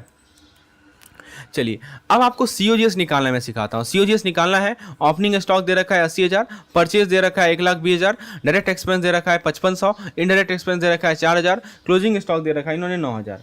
तो सीओजीएस निकालिए, बताइए सीओजीएस कैसे निकालेंगे, how to calculate the COGS. देखिए सीओजीएस का सिंपल सा चीज़ होता है कि जो आपका ओपनिंग स्टॉक है प्लस जो आपने परचेज किया प्लस जो आपका डायरेक्ट एक्सपेंस है माइनस जो आपका क्लोजिंग स्टॉक है। यहाँ पे आप एक चीज़ नोटिस कीजिए कि जो हमारा इनडायरेक्ट एक्सपेंस है उसको हम लोग सीओजीएस में इंक्लूड नहीं करते हैं। क्यों? क्योंकि जो हमारा इनडायरेक्ट एक्सपेंस है ना, they are not related to the production of goods, that's why. अब देखिए क्वेश्चन यही फंसता है, आप लोग क्या करेंगे, डायरेक्ट भी जोड़ देंगे, इनडायरेक्ट भी जोड़ देंगे और फिर सब आंसर गलत आ जाएगा। तो कंसेप्चुअल अंडरस्टैंडिंग यही होता है ना कि जब आप क्वेश्चन सॉल्व कीजिए तो इस बात को ध्यान रखिए कि जब हम सीओजीएस निकालें उसमें हम लोग इनडायरेक्ट एक्सपेंस को ना लें। क्यों? क्योंकि जो हमारा इनडायरेक्ट एक्सपेंस होता है वो प्रोडक्शन के गुड्स के प्रोडक्शन में डायरेक्टली रिलेटेड नहीं होता है। जब आप कैलकुलेट करके देखते हैं, जैसे आपका ओपनिंग स्टॉक है 80,000, ठीक है, परचेज हमने किया 1,20,000 का, फिर हमारा जो डायरेक्ट एक्सपेंस है वो 5500 का है और हमारा जो क्लोजिंग स्टॉक है वो है हमारा 9,000 का, ठीक है। इसको कैलकुलेट कीजिए तो you will get how much, you will get I think 1,96,500। Option number A is the correct answer. चलिए इनमें से कौन सा कथन गलत है, which of the following statement is incorrect, ठीक है। सैलरी अकाउंट, नॉमिनल अकाउंट, बताइए कौन सा स्टेटमेंट गलत है। तो नॉमिनल अकाउंट ये तो सही है ना, सैलरी अकाउंट नॉमिनल अकाउंट होगा, ड्राइंग अकाउंट पर्सनल अकाउंट, ये भी सही है, ठीक है। आगे देखते हैं, अगले स्लाइड में चलते हैं। सी कह रहा है कि फर्नीचर अकाउंट रियल अकाउंट होगा, ये भी सही है। और डी कह रहा है कि income receive in advance nominal account. देखिए नॉमिनल अकाउंट जो है ना हमारे किससे डील करता है, हमारा जो खर्चा हो रहा है, हमारा जो लॉसेस हो रहे हैं, हमारे जो इनकम हो रहे हैं, हमारे जो गेन हो रहे हैं, इससे डील करता है नॉमिनल अकाउंट। लेकिन जो हमें इनकम एडवांस में मिला, ठीक है, तो ये तो लायबिलिटी है ना, क्योंकि ये रिप्रेजेंट कर रहा है कि हमने सर्विस अभी तक परफॉर्म नहीं किया लेकिन मुझे पैसा मिल गया है, तो इसका ये एक लायबिलिटी अकाउंट, ये नॉमिनल अकाउंट नहीं होगा, right, this is not a nominal account. अब एक सवाल है कि जो प्रॉफिट या लॉस होता है इसका नेट वर्थ पे कोई इफेक्ट नहीं होता है, क्या ये स्टेटमेंट सही है या गलत है। सबसे पहले आप नेट वर्थ को समझिए, नेट वर्थ बोलिए या इक्विटी बोलिए, मतलब ये क्या रिप्रेजेंट करता है, ये रिप्रेजेंट करता है कि ऑनर का क्लेम कितना है। It represents the owner claim on the asset of business, owner का क्लेम कितना है बिजनेस के एसेट में। और ये प्रॉफिट और लॉस का क्या मतलब होता है, ये डायरेक्टली इंपैक्ट करता है नेटवर्थ को, क्योंकि देखिए प्रॉफिट जो है ना वो क्या करेगा, वो नेटवर्थ को बढ़ाएगा और लॉस क्या करेगा, नेटवर्थ को घटाएगा, ठीक है। तो इसीलिए प्रॉफिट और लॉस का डायरेक्ट इफेक्ट पड़ता है नेटवर्थ पे, ये स्टेटमेंट गलत है, ठीक है। सिंपल सी बात है, ये आप याद रखिएगा कि प्रॉफिट और लॉस का इफेक्ट पड़ता है। प्रीपेड रेंट कैसा अकाउंट है, नॉमिनल है, रिप्रेजेंटेटिव पर्सनल अकाउंट है या टेंजेबल नेटवर्क अकाउंट है। इसका आंसर है रिप्रेजेंटेटिव पर्सनल अकाउंट, क्योंकि देखिए प्रीपेड रेंट मतलब कि आप एडवांस पेमेंट कर रहे हैं रेंट का, ठीक है, मतलब कि ये आपके फ्यूचर इकोनॉमिक बेनिफिट को रिप्रेजेंट कर रहा है, मतलब ये बेनिफिट आपको फ्यूचर में मिलेगा, right, it represent your future economic benefit. तो ये जो हमारा रिप्रेजेंटेटिव पर्सनल अकाउंट होता है ना, वैसा अकाउंट जो कि इंडिविजुअल को रिप्रेजेंट करे, एंटिटीज़ को रिप्रेजेंट करे, जिससे या जिसको बिजनेस रिसीव करेगी या पेमेंट पे करेगी सर्टेन बेनिफिट को। तो यहाँ जो प्रीपेड रेंट है वो इस कैटेगरी में फॉल करता है, क्योंकि ये एडवांस दिया गया है फ्यूचर सर्विस के लिए। तो ऑप्शन नंबर बी हमारा क्या है, सही जवाब है। अगला सवाल है कि इनमें से कौन सा एरर ऑफ प्रिंसिपल है, which of the following is an error of principle. चलिए ऑप्शन को देखते हैं कि 5,000 receive from Sam credited to Ram account, 5,000 incurred on installation of new plant debited to traveling expense account, 500 pay for wages debited to salary account, 500 being purchased और raw material debited to purchase account। सबसे पहले आप error of principal को समझिए। Error of principal तब होता है जब हमारा अकाउंटिंग प्रिंसिपल वायलेट होता है। जैसे आप कैपिटल एक्सपेंडिचर को रेवेन्यू एक्सपेंस मान लें, है ना, कैपिटल एक्सपेंडिचर को आप रेवेन्यू एक्सपेंडिचर मान लें, ये सबसे बड़ा एरर है। जैसे पहला केस देखिए, 5,000 आपको शाम से रिसीव हुआ, उसको मान लीजिए राम को शाम से 5,000 रुपया रिसीव हुआ, तो ये सब पर्सनल अकाउंट है, ठीक है। तो पर्सनल अकाउंट नियम क्या होता है, debit the receiver credit the giver, right. तो यहाँ पे राम जो है रिसीवर है, एक्चुअली ये राम होगा। अच्छा देखिए ये सही है। यहाँ पे क्या कर रहा है कि नया प्लांट को आपने इंस्टॉल किया, 5,000 रुपया खर्चा हुआ, उसको आपने ट्रैवलिंग एक्सपेंस से डेबिट किया, ये देखिए कि आपने जो नया प्लांट इंस्टॉल किया तो एक तरह का ये कैपेक्स है कि नहीं, कैपिटल एक्सपेंडिचर है कि नहीं, तो ये इनकरेक्टली रिकॉर्ड करिए ना, आपने ट्रैवलिंग एक्सपेंस में रिकॉर्ड कर दिया है, जो कि हमारा रेवेन्यू एक्सपेंस है। ट्रैवलिंग एक्सपेंस कैसा एक्सपेंस है, ये रेवेन्यू एक्सपेंस है। आप समझते हैं ना, कैपेक्स मतलब वैसा खर्च है जो कि लंबे अवधि के लिए हो, और ट्रैवलिंग एक्सपेंस हमारा डे टू डे के लिए होता है। तो रेवेन्यू एक्सपेंस आपने क्या किया कि जो नया प्लांट को इंस्टॉल किया उसको डेबिट कर दिया रेवेन्यू एक्सपेंस को, ये तो गलत है। आपको कैपिटल एक्सपेंडिचर को डेबिट करना था। तो इसीलिए हमारा ऑप्शन बी हमारा क्या होगा, एरर ऑफ प्रिंसिपल होगा। इनमें से कौन सा स्टेटमेंट गलत है, ठीक है, error of omission not recorded business transaction, ठीक है। फिर कह रहा है कि error of principle charging of revenue item to capital account, error of commission error in totalling, error of omission error with disclose by trial balance. सही जवाब है इसका option number D. Option A पहला तीनों सही है। देखिए एरर ऑफ ओमिशन का मतलब क्या होता है, जब भी कोई ट्रांजेक्शन को कंप्लीटली ओमिट कर दिया जाए बुक से, तो ये हमारे ट्रायल बैलेंस को तो अफेक्ट ही नहीं करेगा, राइट, क्योंकि हमने तो कंप्लीटली ओमिट कर दिया ना, क्योंकि ना ही डेबिट एंट्री है ना ही क्रेडिट एंट्री है। तो ऑप्शन डी हमारा क्या है, गलत जवाब है। अब हम लोग क्वेश्चन नंबर नेक्स्ट क्वेश्चन पे आते हैं, जो कि है हमारा कि जो हमारा बैलेंस एज पर पासबुक और कैश बुक, इसमें जो डिफरेंस होता है वो क्यों आता है ना। आपको पासबुक और कैश बुक का कंसेप्ट क्लियर है, इसमें जो डिफरेंस आता है वो क्यों आता है। अब 4 ऑप्शन दिए गए हैं। चेक को हमने इशू किया लेकिन हमने प्रेजेंट नहीं किया, मतलब समझिए कि चेक को रिकॉर्ड किया गया है कैश बुक में, लेकिन अभी तक बैंक के रिकॉर्ड में रिफ्लेक्ट नहीं हुआ है ना। चेक को हमने अपने जब इशू किया होगा तो कैश बुक में तो लिख लिया होगा, लेकिन पासबुक में रिफ्लेक्ट नहीं हुआ है। फिर चेक इशूड बट डिसऑनर्ड, मतलब ये हुआ कि चेक को हम लोग ने रिकॉर्ड कर लिया जैसे हमने इशू किया, लेकिन बैंक के द्वारा डिसऑनर कर दिया गया, जिस कारण से डिस्क्रिपेंसी आ गया। फिर कह रहा है कि check deposited and credited by bank, मतलब कि ये एक टाइमिंग डिफरेंस क्रिएट कर सकता है, क्योंकि आप बैंक तो रिकॉर्ड कर लेंगे लेकिन अभी तक हमारे कैश बुक में डिपॉजिट नहीं हुआ है। तो सही जवाब होगा ऑल ऑफ द अबव। इनमें से सभी के कारण जो है बैलेंस बुक और कैश बुक और पासबुक में डिफरेंट आएगा। इनमें से कौन सा आइटम को हम लोग profit and loss appropriation account के क्रेडिट साइड में डालते हैं। आप देखिए प्रॉफिट लॉस एप्रोप्रिएशन अकाउंट को समझना बहुत जरूरी है, ठीक है, इसको हम लोग क्लियर करते हैं, कंसेप्ट को क्लियर करते हैं। देखिए दोस्तों, profit and loss appropriation account का यूज़ कब करते हैं, जब हमें ये दिखाना हो to show how the profit for the year is distributed among different uses. मतलब समझिए ऐसा कि जो हमारा प्रॉफिट है पूरे साल का, उसको हम लोग कैसे डिस्ट्रीब्यूट कर रहे हैं, how we are distributing the profit amount अलग अलग। अब क्या क्या यूज हो सकता है प्रॉफिट का, जैसे मान लीजिए हम डिविडेंड दे रहे हैं प्रॉफिट से, जैसे मान लीजिए कि हम रिजर्व का यूज रिजर्व्स में प्रॉफिट दे रहे हैं, जैसे मान लीजिए कि हम रिटेन अर्निंग कर रहे हैं प्रॉफिट, कुछ अर्निंग हमारे पास रह जा रहा है, तो किस प्रकार से डिस्ट्रीब्यूट हो रहा है, उसी के लिए हम लोग profit and loss appropriation account का यूज कर रहे हैं। अब जरा सा देखते हैं कि क्रेडिट साइड के अंदर क्या क्या आता है। तो क्रेडिट साइड जो हमारा प्रॉफिट लॉस का क्रेडिट साइड है, उसके अंदर लास्ट ईयर बैलेंस जो ब्रॉट डाउन हुआ वो आएगा, मतलब जो प्रॉफिट हमने कैरी फॉरवर्ड किया है प्रीवियस ईयर से। फिर जो अगला आएगा हमारा net profit from the for the year brought down, यानी कि करंट ईयर का प्रॉफिट क्या है वो लिखेंगे। फिर उसके बाद हम लोग लिखेंगे कि excess income tax provision of the earlier year, यदि मान लीजिए कि ओवर प्रोविजन था टैक्स के लिए प्रीवियस ईयर में, उसको लिखेंगे, राइट। तो ये सभी के सभी आइटम लिखेंगे, समझा। तो आंसर हो जाएगा ऑल ऑफ द अबव। तो profit and loss appropriation account का मतलब क्या होता है, ये बातें आपको समझ में आई कि हम दिखाते हैं कि कैसे साल का जो प्रॉफिट है उसको अलग अलग डिविडेंड में, अर्निंग में, रिटेन अर्निंग में डिस्ट्रीब्यूट किया है हमने। चलिए अगला सवाल देखते हैं। अगला सवाल हमारा वो फॉरेक्स रेट से है। स्पॉट 1 USD दे रखा है इन्होंने, 2 मंथ फॉरवर्ड प्रीमियम दे रखा है, तो फॉरवर्ड पॉइंट आपसे पूछा है। फिर बी है आर्बिट्रेज रिलेटेड, सी है फॉरवर्ड डिफरेंस से रिलेटेड, ऑल ऑफ द। चलिए समझते हैं। देखिए स्पॉट रेट और फॉरवर्ड प्रीमियम क्या होता है कि देखिए जो हमारा स्पॉट रेट और फॉरवर्ड रेट के बीच का जो डिफरेंस होता है वो होता है फॉरवर्ड पॉइंट।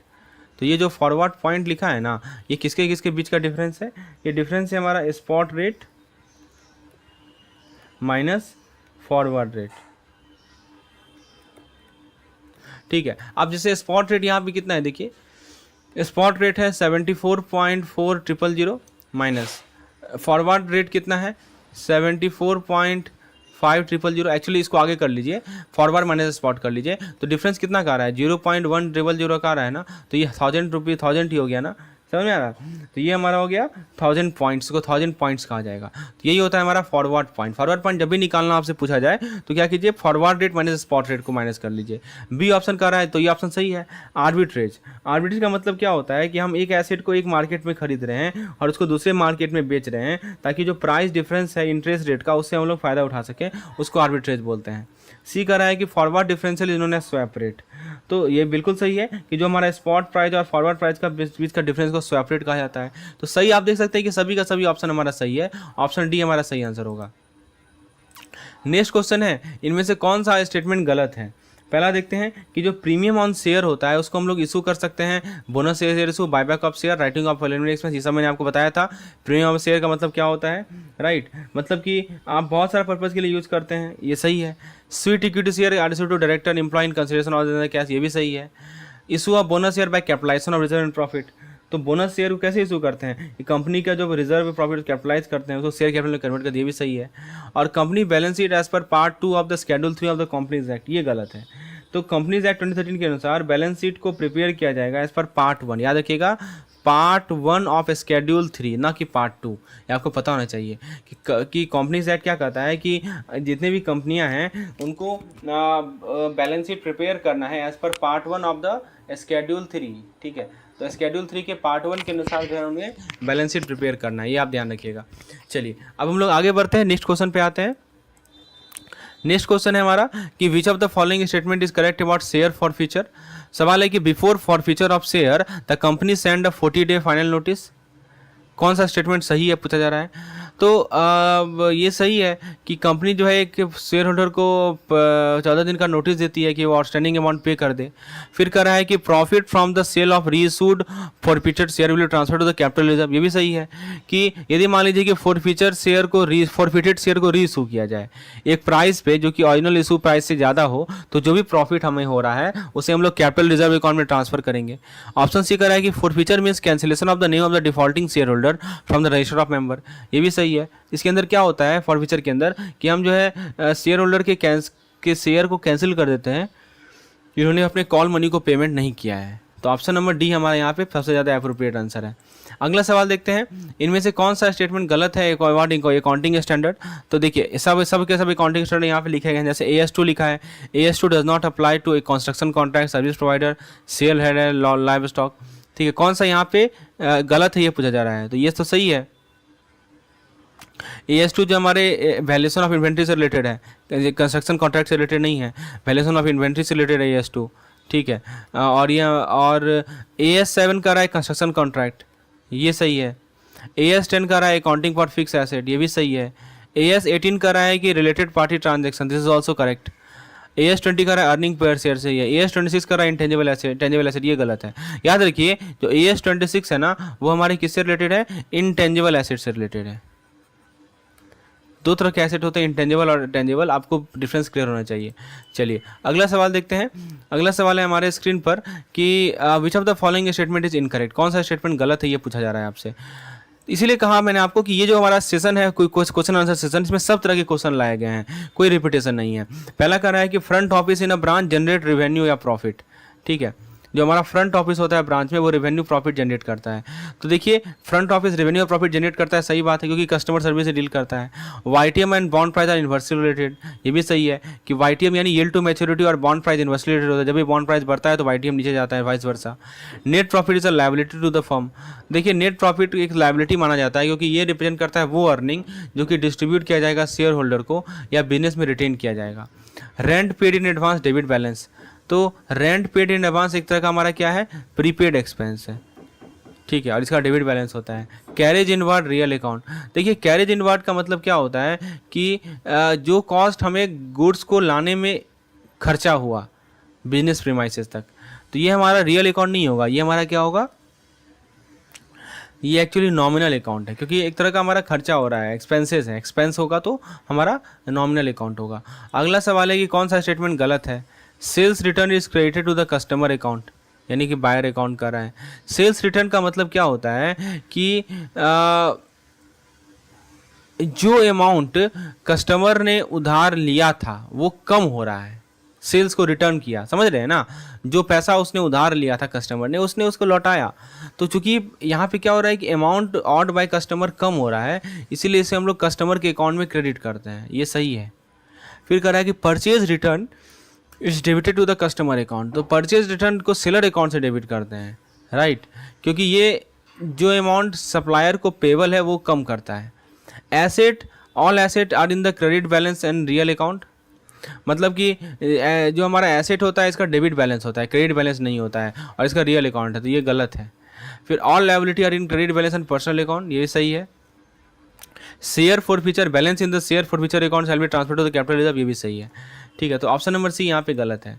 नेक्स्ट क्वेश्चन है हमारे पास, which of the following statement is incorrect, कौन सा स्टेटमेंट यहाँ पे गलत है। कुछ फॉर्मूला आपके सामने दिए गए हैं, ठीक है, आपको चेक करना, पता लगाना है कि कौन सा फॉर्मूला यहाँ पे गलत है। पहला फॉर्मूला है क्विक रेशियो का, current asset minus stock upon current liability, सही है, क्योंकि क्विक रेशियो मेजर करता है लिक्विडिटी को, ठीक है, इसमें इन्वेंट्री को हटा दिया जाता है। फिर है डेप्ट इक्विटी रेशियो, डेप्ट equity ratio long term loan upon net worth, तो ये रिलेशनशिप शो करता है लॉन्ग टर्म लोन और शेयर होल्डर की इक्विटी में, ये भी सही है। ईपीएस होता है NPAT upon number of equity share और शेयर आउटस्टैंडिंग, तो ये भी सही है, एनपीएटी मतलब नेट प्रॉफिट आफ्टर टैक्स। फिर हमारा डीएससीआर आता है, डीएससीआर का फॉर्मूला क्या लिखा है इन्होंने, NPAT plus DEP plus interest on term loan upon interest on term loan plus instalment of term loan, right, ये भी सही है। ये मेजर करता है कि हम डेब्ट को सर्विस कर पा रहे हैं कि नहीं कर पा रहे हैं। डिनोमिनेटर में देखिए इंटरेस्ट और इंस्टॉलमेंट है, नोमिनेटर में देखिए इंटरेस्ट है प्लस डीईपी है प्लस एनपीएटी है। और फिर आता है हमारा डीटीआर, डीटीआर क्या होता है, डेटा टर्नओवर रेशियो। डीटीआर को कैलकुलेट किया जाता है कैसे, तो डीटीआर निकालने के लिए आप क्या करेंगे, क्रेडिट सेल को नोमिनेटर में डालेंगे और जो आपका एवरेज डेटर है उसको डिनोमिनेटर में डालेंगे, ना कि आप एवरेज इन्वेंट्री को, ठीक है, तो ये गलत है। तो इसका सही आंसर है ऑप्शन नंबर ई गलत है। अगला सवाल है कि कौन सा स्टेटमेंट गलत है, ठीक है। अब जरा स्टेटमेंट को देखा जाए, पहला कह रहा है डिस्काउंट रिसीव बराबर नॉमिनल अकाउंट क्रेडिट साइड में होता है, तो देखिए डिस्काउंट जो हमें मिलता है उसको हम लोग नॉमिनल अकाउंट में क्रेडिट करते हैं, क्योंकि ये हमारी इनकम को रिप्रेजेंट करता है। डिस्काउंट जो हमने पे किया ये भी नॉमिनल अकाउंट का पार्ट होगा, ठीक है, और इसको हम लोग खर्चा के रूप में दिखाते हैं, डेबिट साइड में दिखाते हैं, ठीक है, debit all expense credit all income. Treasury bill, certificate of deposits, फिर हमारा जो कॉमर्शियल पेपर होता है उसको डिस्काउंट पे इशू किया जाता है मैच्योरिटी वैल्यू पे, ठीक है, ये भी सही है। फिर कह रहा है कि मिक्स्ड ऑफ डेब्ट and equities called capital structure, ये भी सही है। Retirement of bill, payment of bill after due date नहीं, बिफोर ड्यू डेट होता है, तो ड्यू डेट से पहले यदि पेमेंट हो जाए तो उसको हम लोग बोलते हैं रिटायरमेंट ऑफ बिल। अब मैं आपको सवाल है कि कौन सा एग्जाम्पल कंसेप्ट ऑफ कंजर्वेटिज्म को रिप्रेजेंट कर रहा है, तो सबसे पहले आप कंजर्वेटिज्म प्रिंसिपल को समझिए। क्या होता है ये कि अकाउंटिंग, ये जो अकाउंटिंग प्रिंसिपल है ये इंश्योर करता है कि हमारा जो एक्सपेंस और लायबिलिटीज़ है उसे तुरंत का तुरंत रिकॉर्ड कर लिया जाए, जितना जल्दी हो सके हम अपने खर्चे और लायबिलिटीज़ को रिकॉर्ड कर लें, लेकिन रेवेन्यू को तभी रिकॉग्नाइज करें जब वो एज्योर्ड हो जाए। यही होता है कंसेप्ट ऑफ कंजर्वेटिज्म, मतलब जितना भी हमारा खर्चा है, जितना भी हमारा एक्सपेंस है, लायबिलिटीज़ है, उसको तुरंत का तुरंत रिकॉर्ड कर लीजिए। All expenses and all liabilities should be recorded as soon as possible, but all revenue are recognise only when they are assured, ठीक है। तो अब कौन सा एग्जाम्पल है, पहले जैसे मान लीजिए कि आप प्रोविजन क्रिएट करते हैं डॉटफुल डेब्ट के लिए, तो ये एंटिसिपेट करता है कि हमारा future loss, potential future loss है ना। प्रोविजनिंग करने का मतलब यही नहीं हुआ कि हमें फ्यूचर में लॉस होने वाला है, राइट। तो वही कह रहा है कि जो लॉसेस है उसको आपको तुरंत रिकॉर्ड कर लेना है। जी बिल्कुल सही है, ये तो है ही। क्रिएशन ऑफ कंटिजेंसी रिजर्व्स, तो कंटिजेंसी रिजर्व्स में आप क्या करते हैं कि अनफॉर्सिन लायबिलिटीज़ के लिए पैसा को अलग से रखते हैं, तो ये भी हमारा क्या करते हैं, ये भी तो आप वही कर रहे हैं ना कि आपके जो लायबिलिटीज़ है उसके लिए आप क्या कर रहे हैं, तुरंत का तुरंत रिकॉर्ड कर रहे हैं। Value of stock in hand at lower of the cost और मार्केट वैल्यू, तो स्टॉक इन हैंड को हम लोग या तो कॉस्ट जो भी हमारा कॉस्ट या मार्केट वैल्यू जो भी कम है, ताकि हम ओवर स्टेटमेंट को अवॉइड कर सकें, we should avoid overstatement. और so the joint life policy at surrender value और asset side of the balance sheet, तो ये भी हम लोग ऐसा ही करते हैं। तो इसका सही जवाब है इनमें से सभी, ये सभी के सभी हमारे कंजर्वेटिज्म कॉन्सेप्ट के एग्जाम्पल हैं। अगला सवाल है कौन सा स्टेटमेंट गलत है बिल ऑफ एक्सचेंज के बारे में। मैंने बोला ना आपको, इस वीडियो के माध्यम से सभी चीज़ मैं आपको रिवाइज करूँगा। आप देख सकते हैं सभी क्वेश्चन में वेरिएशन कितना है, एक क्वेश्चन के अंदर 5 या 6 कंसेप्ट मैंने डाल रखे हैं। सवाल है कि define in NI act in the section number 5, क्या लगता है सही है कि गलत है, तो ये सही है। Stamp duty, attract stamp duty, ये भी सही है कि बिल ऑफ एक्सचेंज में स्टाम्प ड्यूटी एप्लीकेबल होता है। साइन और प्रिपेयर बाय द मेकर, यानी जो ड्रॉअर होते हैं वो जो है सेलर भी हो सकते हैं, मैंने बताया था। There are 3 parties in the bill of exchange, ये भी सही है। Discounting of bill encashing will bank before due date, तो बिल को डिस्काउंट कर सकती है बैंक बिफोर ड्यू डेट, ठीक है, ये सही है। नेक्स्ट है हमारा F number, dishonour of bill. Dishonour bill का कह रहा है कि बिल जो हमारा ड्रॉई है वो अपने बिल अब ड्यू डेट पर नहीं पे कर पाया या रिफ्यूज़ करा, इसी को डिसऑनर बोलते हैं, बिल्कुल सही है। Accommodation bill, bill with consideration और जेन्युइन ट्रेड ट्रांजेक्शन, ये गलत है। देखिए एकोमोडेशन बिल का मतलब क्या होता है कि कोई जेन्युइन ट्रेड ट्रांजेक्शन नहीं होता है, क्योंकि उसको ड्रॉ किया जाता है ताकि किसी को फाइनेंशियली हेल्प कर सकें बिना एक्चुअल कंसिडरेशन का, तो ऑप्शन नंबर जी गलत है। पूछा जाएगा एकोमोडेशन बिल क्या होता है, कि मतलब कि एक ऐसा बिल जो कि जेन्युइन ट्रेड ट्रांजेक्शन के द्वारा बैक ना हो, और उसे ड्रॉ किया जाए ताकि किसी को फाइनेंशियली हम हेल्प प्रोवाइड कर सकें। इसी को बोलते हैं हम लोग एकोमोडेशन बिल। सवाल है कि विच of the following statement is correct about company. Company के बारे में कौन सा स्टेटमेंट करेक्ट है। यूनिट नंबर 15 में आ जाइए। तो पहला ऑप्शन देखते हैं। फर्स्ट ऑप्शन कह रहा है कि गवर्नमेंट कंपनी में आपको पता होना चाहिए कि शेयर होल्डर जो है गवर्नमेंट का 40% ज़्यादा हो, ये सही है। Statutory company establish by government of India for specific purpose. तो इस्टेब्लिश बाय हमारा जो गवर्नमेंट का स्पेशल एक्ट है उसके द्वारा इस्टेब्लिश किया जाता है स्टैट्यूटरी कंपनी को स्पेशल पर्पज़ के लिए। इसके लिए हमें एमओई की ज़रूरत नहीं पड़ती, ये भी सही है। Registration of private company cannot issue prospectus, cannot transfer share to other. तो ये भी सही है कि प्रोस्पेक्टस नहीं इशू कर सकता है और ना ही शेयर को ट्रांसफ़र कर सकता है। Foreign company, registered company abroad और registered office abroad having a place of business in India, ये भी सही है। Ultra vires beyond the power of MOA, मतलब कि ये जो है हमारा जो पावर एमओए के द्वारा कंफर्म किया गया। एमओए क्या होता है? Memorandum of undertaking. तो मेमोरेंडम ऑफ एसोसिएशन होता है। मेमोरेंडम ऑफ एसोसिएशन के द्वारा जो भी हमारे कन्फर किया गया है पावर, उसके बियॉन्ड जो होता है, हम उसके बियॉन्ड एक्ट कर रहे हैं, उसको अल्ट्रा वायर्स बोलते हैं। ऑप्शन नंबर एफ हमारा क्या है? सही जवाब है। अगला सवाल है कौन सा स्टेटमेंट गलत है। प्रेफरेंस शेयर होल्डर है वोटिंग राइट, क्या लगता है? ये तो गलत है ना। प्रेफरेंस शेयर होल्डर को कोई वोटिंग राइट नहीं होता जब तक लिखा ना गया हो। Value date of credit of settlement of fund, ये सही है। AS3 रिलेटेड टू इन्वेस्टमेंट, ठीक है। ये गलत है। AS3 हमारे कैश फ्लो स्टेटमेंट से रिलेटेड है। AS3 जो हमारे कैश फ्लो से रिलेटेड है। स्मॉल अकाउंट वैलिडिटी 1 ईयर, सही है।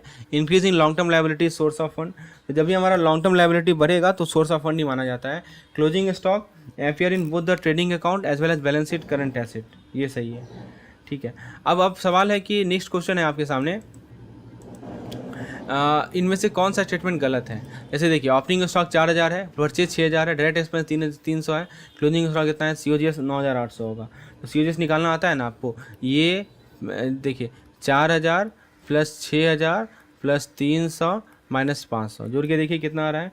जोड़ेंगे तो आपको 9800 मिलेगा, तो ये सही है, ठीक है। अगला कर रहा है कि 1 USD बराबर इतना, 1 यूरो बराबर इतना, 1 यूरो बराबर कितना रुपये। तो यहाँ पे क्रॉस करेंसी का कंसेप्ट लगेगा, क्रॉस करेंसी कन्वर्जन। तो क्या कीजिए, 74.50 को 1.15 से मल्टीप्लाई कर दीजिए, आपको मिल जाएगा 85.675। फिर कह रहा है कि इंडायरेक्ट कोट है ₹100 बराबर USD 1.3422। तो इंडायरेक्ट कोट का मतलब ये दिखाता है कि how many unit of foreign currency can be bought with 1 unit of domestic currency, ठीक है। और at the rate of 15% discount value, discounting factor for 3 year. तो basically 1/1 plus 0.15 to the power 3, इसका वैल्यू निकालिए, दिखेगा यही आएगा, ठीक है। अब सवाल है कि इनमें से कौन सा स्टेटमेंट गलत है। ग्रॉस प्रॉफिट दे रखा है 10 लाख का, इंडायरेक्ट एक्सपेंस दे रखा है 2,50,000 का, अदर इनकम दे रखा है 50,000 का, नेट प्रॉफिट क्या होगा। तो ग्रॉस प्रॉफिट से नेट प्रॉफिट निकालना आना चाहिए।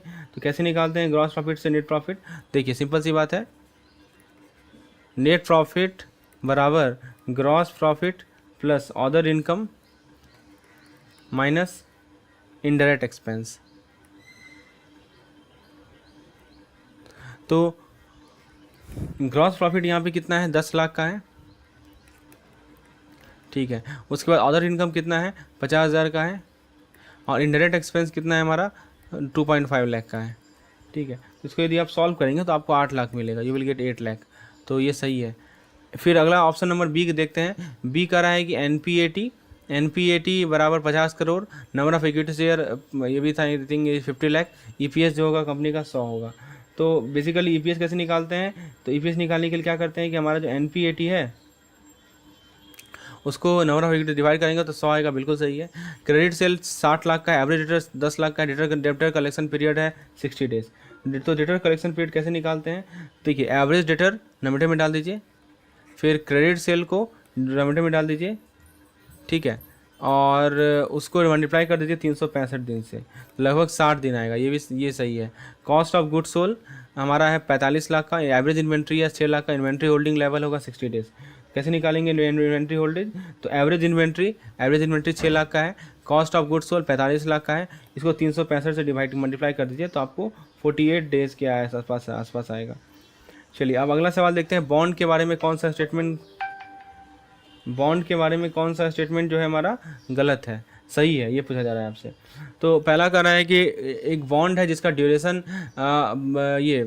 Of bond yielding 12% is 3 year, modified duration will be 2.65। तो देखिए मॉडिफाइड ड्यूरेशन कैसे निकालते हैं? ड्यूरेशन अपॉन 1 + 0.12, ठीक है, यानी 3/1.12, राइट। तो 3/1.12 हमारा मॉडिफाइड ड्यूरेशन मिलेगा। तो इसको आप सॉल्व करेंगे तो आपको मिलेगा 2.65। जीरो कूपन बॉन्ड का मैच्योरिटी 7 ईयर है, तो ड्यूरेशन क्या होगा 7। याद रखिएगा कि जीरो कूपन बॉन्ड के केस में जो मैच्योरिटी होता है वही ड्यूरेशन होता है, क्योंकि इसमें कोई कूपन हमें नहीं मिलता है। अब देखिए, एक बॉन्ड का फ्यूचर वैल्यू है 10,000, कूपन है 12%, मैच्योरिटी है 3 साल, डिस्काउंट रेट है 10%, प्रेजेंट वैल्यू क्या होगा, ठीक है। तो आपको फ्यूचर वैल्यू से प्रेजेंट वैल्यू निकालना आना चाहिए, ठीक है।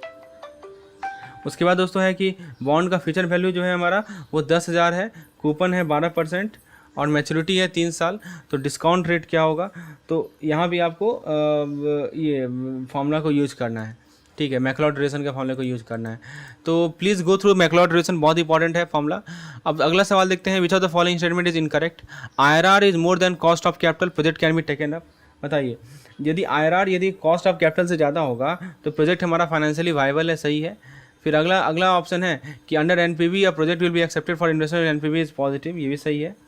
फिर कह रहा है कि eight the rate 12% ROI, cash info from project is 10,000 for 3 year. PV of cash flow हमारा है, present value of cash flow कितना है हमारा 24,000, ठीक है। तो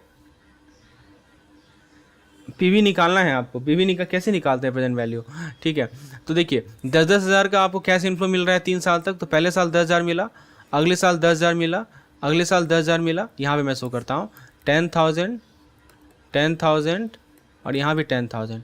इसका पहले PV निकालिए, तो 10,000 अपॉन 1 + R, 1 + R कितना है आपका 0.12, इसका कितना निकलेगा 10,000 अपॉन 1.12 का स्क्वायर, और इसका कितना निकलेगा 10,000 अपॉन 1.12 का क्यूब, और सभी को जोड़ दीजिए तो आपको नेट PV मिल जाएगा, समझे।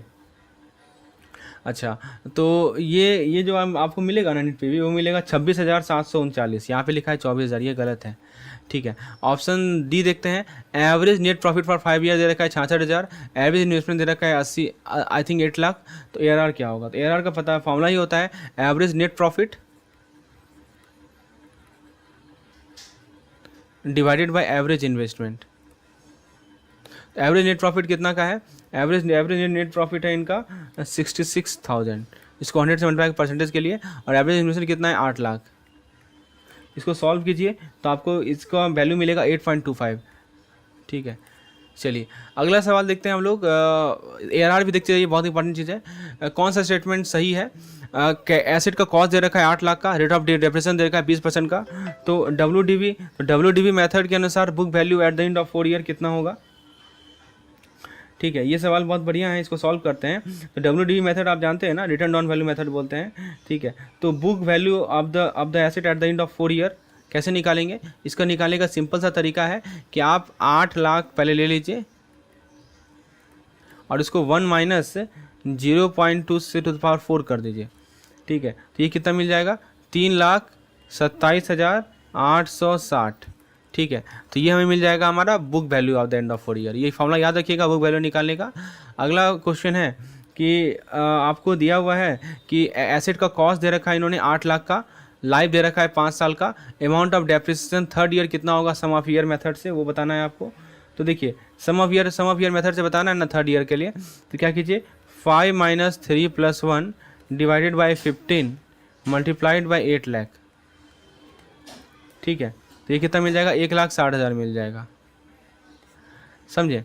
उसके बाद दोस्तों अगला सवाल है हमारा, एसेट का कॉस्ट 8 लाख का है, ठीक है। और एसेट का कॉस्ट कितना दे रखा है हमने 8 लाख का दे रखा है, रेट ऑफ डेप्रिसिएशन दे रखा है इन्होंने 20% का। SLM मेथड के अंदर बुक वैल्यू कितना होगा 4 साल के बाद, ठीक है। तो SLM मेथड में बुक वैल्यू कैसे निकालते हैं। तो SLM मेथड में बुक वैल्यू यदि आपको निकालना है तो 8 लाख में से 8 lakh multiplied by 0.2 multiplied by 4 कर दीजिए, तो कितना मिल जाएगा आपको 1,60,000 मिल जाएगा। तो तीनों method, sum of year digit method, फिर आपका WDV मेथड, SLM मेथड, सब कुछ प्रैक्टिस करके जाइए, ठीक है। अगला सवाल है बिजनेस यूनिटी कंसेप्ट। ये बहुत बढ़िया सवाल है। आपसे पूछा जा रहा है कि बिजनेस यूनिटी कंसेप्ट कहाँ पे अप्लाई होता है। तो पार्टनरशिप में, कंपनी, सोसाइटी, सब जगह अप्लाई होता है। Going concern concept, organisation shall have indefinite long period, ये भी सही है। प्रॉफिट एज अ लायबिलिटी, तो देखिए बिजनेस यूनिटी कंसेप्ट के अंदर क्या होता है कि आपका प्रॉफिट लायबिलिटी होता है क्योंकि वो ऑनर को बिलोंग करता है। कंजर्वेटिज्म प्रिंसिपल क्या कहता है, ये इंश्योर करता है कि जो लायबिलिटी है और एक्सपेंस रिकॉग्नाइज होगा प्रॉम्प्टली, और एसेट और इनकम को ओवरस्टेट नहीं करना है। और डुअल एस्पेक्ट कंसेप्ट जो होता है हमारा, वो कहता है कि प्रत्येक ट्रांजेक्शन का दो अकाउंट होता है, एसेट और लायबिलिटी। ठीक है, तो ये हमारा डुअल एस्पेक्ट कंसेप्ट है। तो सही जवाब है ऑल ऑफ द अबव। तो ये सब कंसेप्ट आपको पता होना चाहिए। कंसेप्ट ऑफ कंजर्वेटिज्म क्या है, डुअल एस्पेक्ट कंसेप्ट क्या है, बिजनेस यूनिटी कंसेप्ट क्या है। बिजनेस यूनिटी कंसेप्ट क्या कहता है कि हमारे सब तरह के बिजनेस यूनिटी में अप्लाई होता है। गोइंग कंसर्न क्या एज्यूम करता है कि ऑर्गेनाइजेशन का इंडेफिनिट लाइफ होगा। तो ये सभी कंसेप्ट का आपको जानकारी होना चाहिए। अब जैसे देखिए एक सवाल है बीआरएस से रिलेटेड। बीआरएस क्या होता है, bank reconciliation statement. BRS is prepared by the customer account holder. क्या लगता है, तो टिपिकली अकाउंट होल्डर का ये सही है। अब जैसे देखिए पासबुक में बैलेंस दे रखा है 13,000 का, चेक दे रखा है 7,000 का जो कि इशू हुआ लेकिन पेड नहीं हुआ, तो कैशबुक में बैलेंस कितना होगा, तो सिंपल सी बात है 20,000 का होगा। Bank passbook is a copy of customer account with bank book, ये सही है। तो ऑप्शन डी देखिए, बैंक पासबुक कॉपी होता है हमारे कैशबुक का, वही होता है ना। कैशबुक किसके द्वारा प्रिपेयर किया जाता है, कस्टमर अकाउंट विद बैंक। अच्छा, एरर इन अकाउंटिंग के बारे में कौन सा स्टेटमेंट गलत है। रियल अकाउंट में एरर होगा तो हमारे बैलेंस शीट को अफेक्ट करेगा। क्या लगता है, देखिए रियल अकाउंट में जो हमारा एरर होता है ना, वो हमारे बैलेंस शीट को अफेक्ट करता है, ये सही है। फिर कह रहा है कि single sided error shall affect the trial balance. यहाँ बिल्कुल देखिए, एरर यदि डबल साइडेड होगा तो हमारा कोई इफेक्ट नहीं होगा, लेकिन सिंगल साइडेड होगा तो एरर ट्रायल बैलेंस को अफेक्ट करेगा ही करेगा। Error of omission arises due to complete omission of the transaction, हो सकता है। परचेज प्राइस को हमने बुक के परचेज प्राइस को ओवरकास्ट कर दिया 20,000 से, तो ग्रॉस प्रॉफिट पे इम्पैक्ट क्या पड़ेगा, ठीक है ना। तो आप देखिए ग्रॉस प्रॉफिट का फॉर्मूला देखिए, और परचेज बुक ओवरकास्ट कर दिया, ठीक है, तो ग्रॉस प्रॉफिट क्या होगा, बढ़ जाएगा, वो इट विल इंक्रीज, ये गलत है।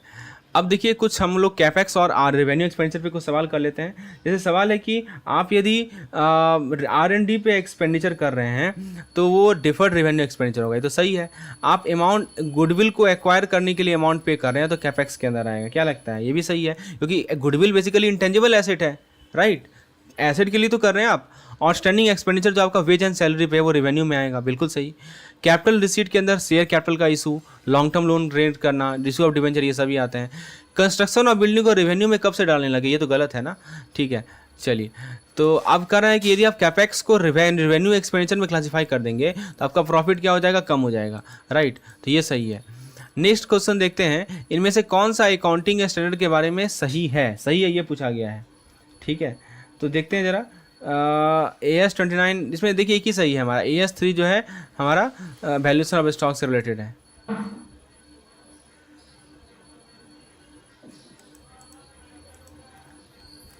अगला सवाल है, फेस वैल्यू दिया हुआ है, मार्केट प्राइस दिया हुआ है, कूपन रेट दिया हुआ है, करंट यील्ड निकालना है। ये हमने पहले भी कर रखा है। एवरेज बुक डेप्ट आउटस्टैंडिंग दिया हुआ है फर्म का 50 लाख का। एवरेज डेप्ट कलेक्शन पीरियड कितना होगा यदि credit sale during last year बस 25 to 50 लाख। बहुत सिंपल है, कैसे निकालेंगे इसको, बहुत सिंपल है। एवरेज ये निकालना, एवरेज डेट कलेक्शन पीरियड निकालना है ना, तो आप क्या कीजिए कि जो आपका एवरेज डेटर है डिवाइडेड बाय क्रेडिट सेल है, इसको 365 से मल्टीप्लाई कर दीजिए, तो एवरेज डेटर कितना होगा।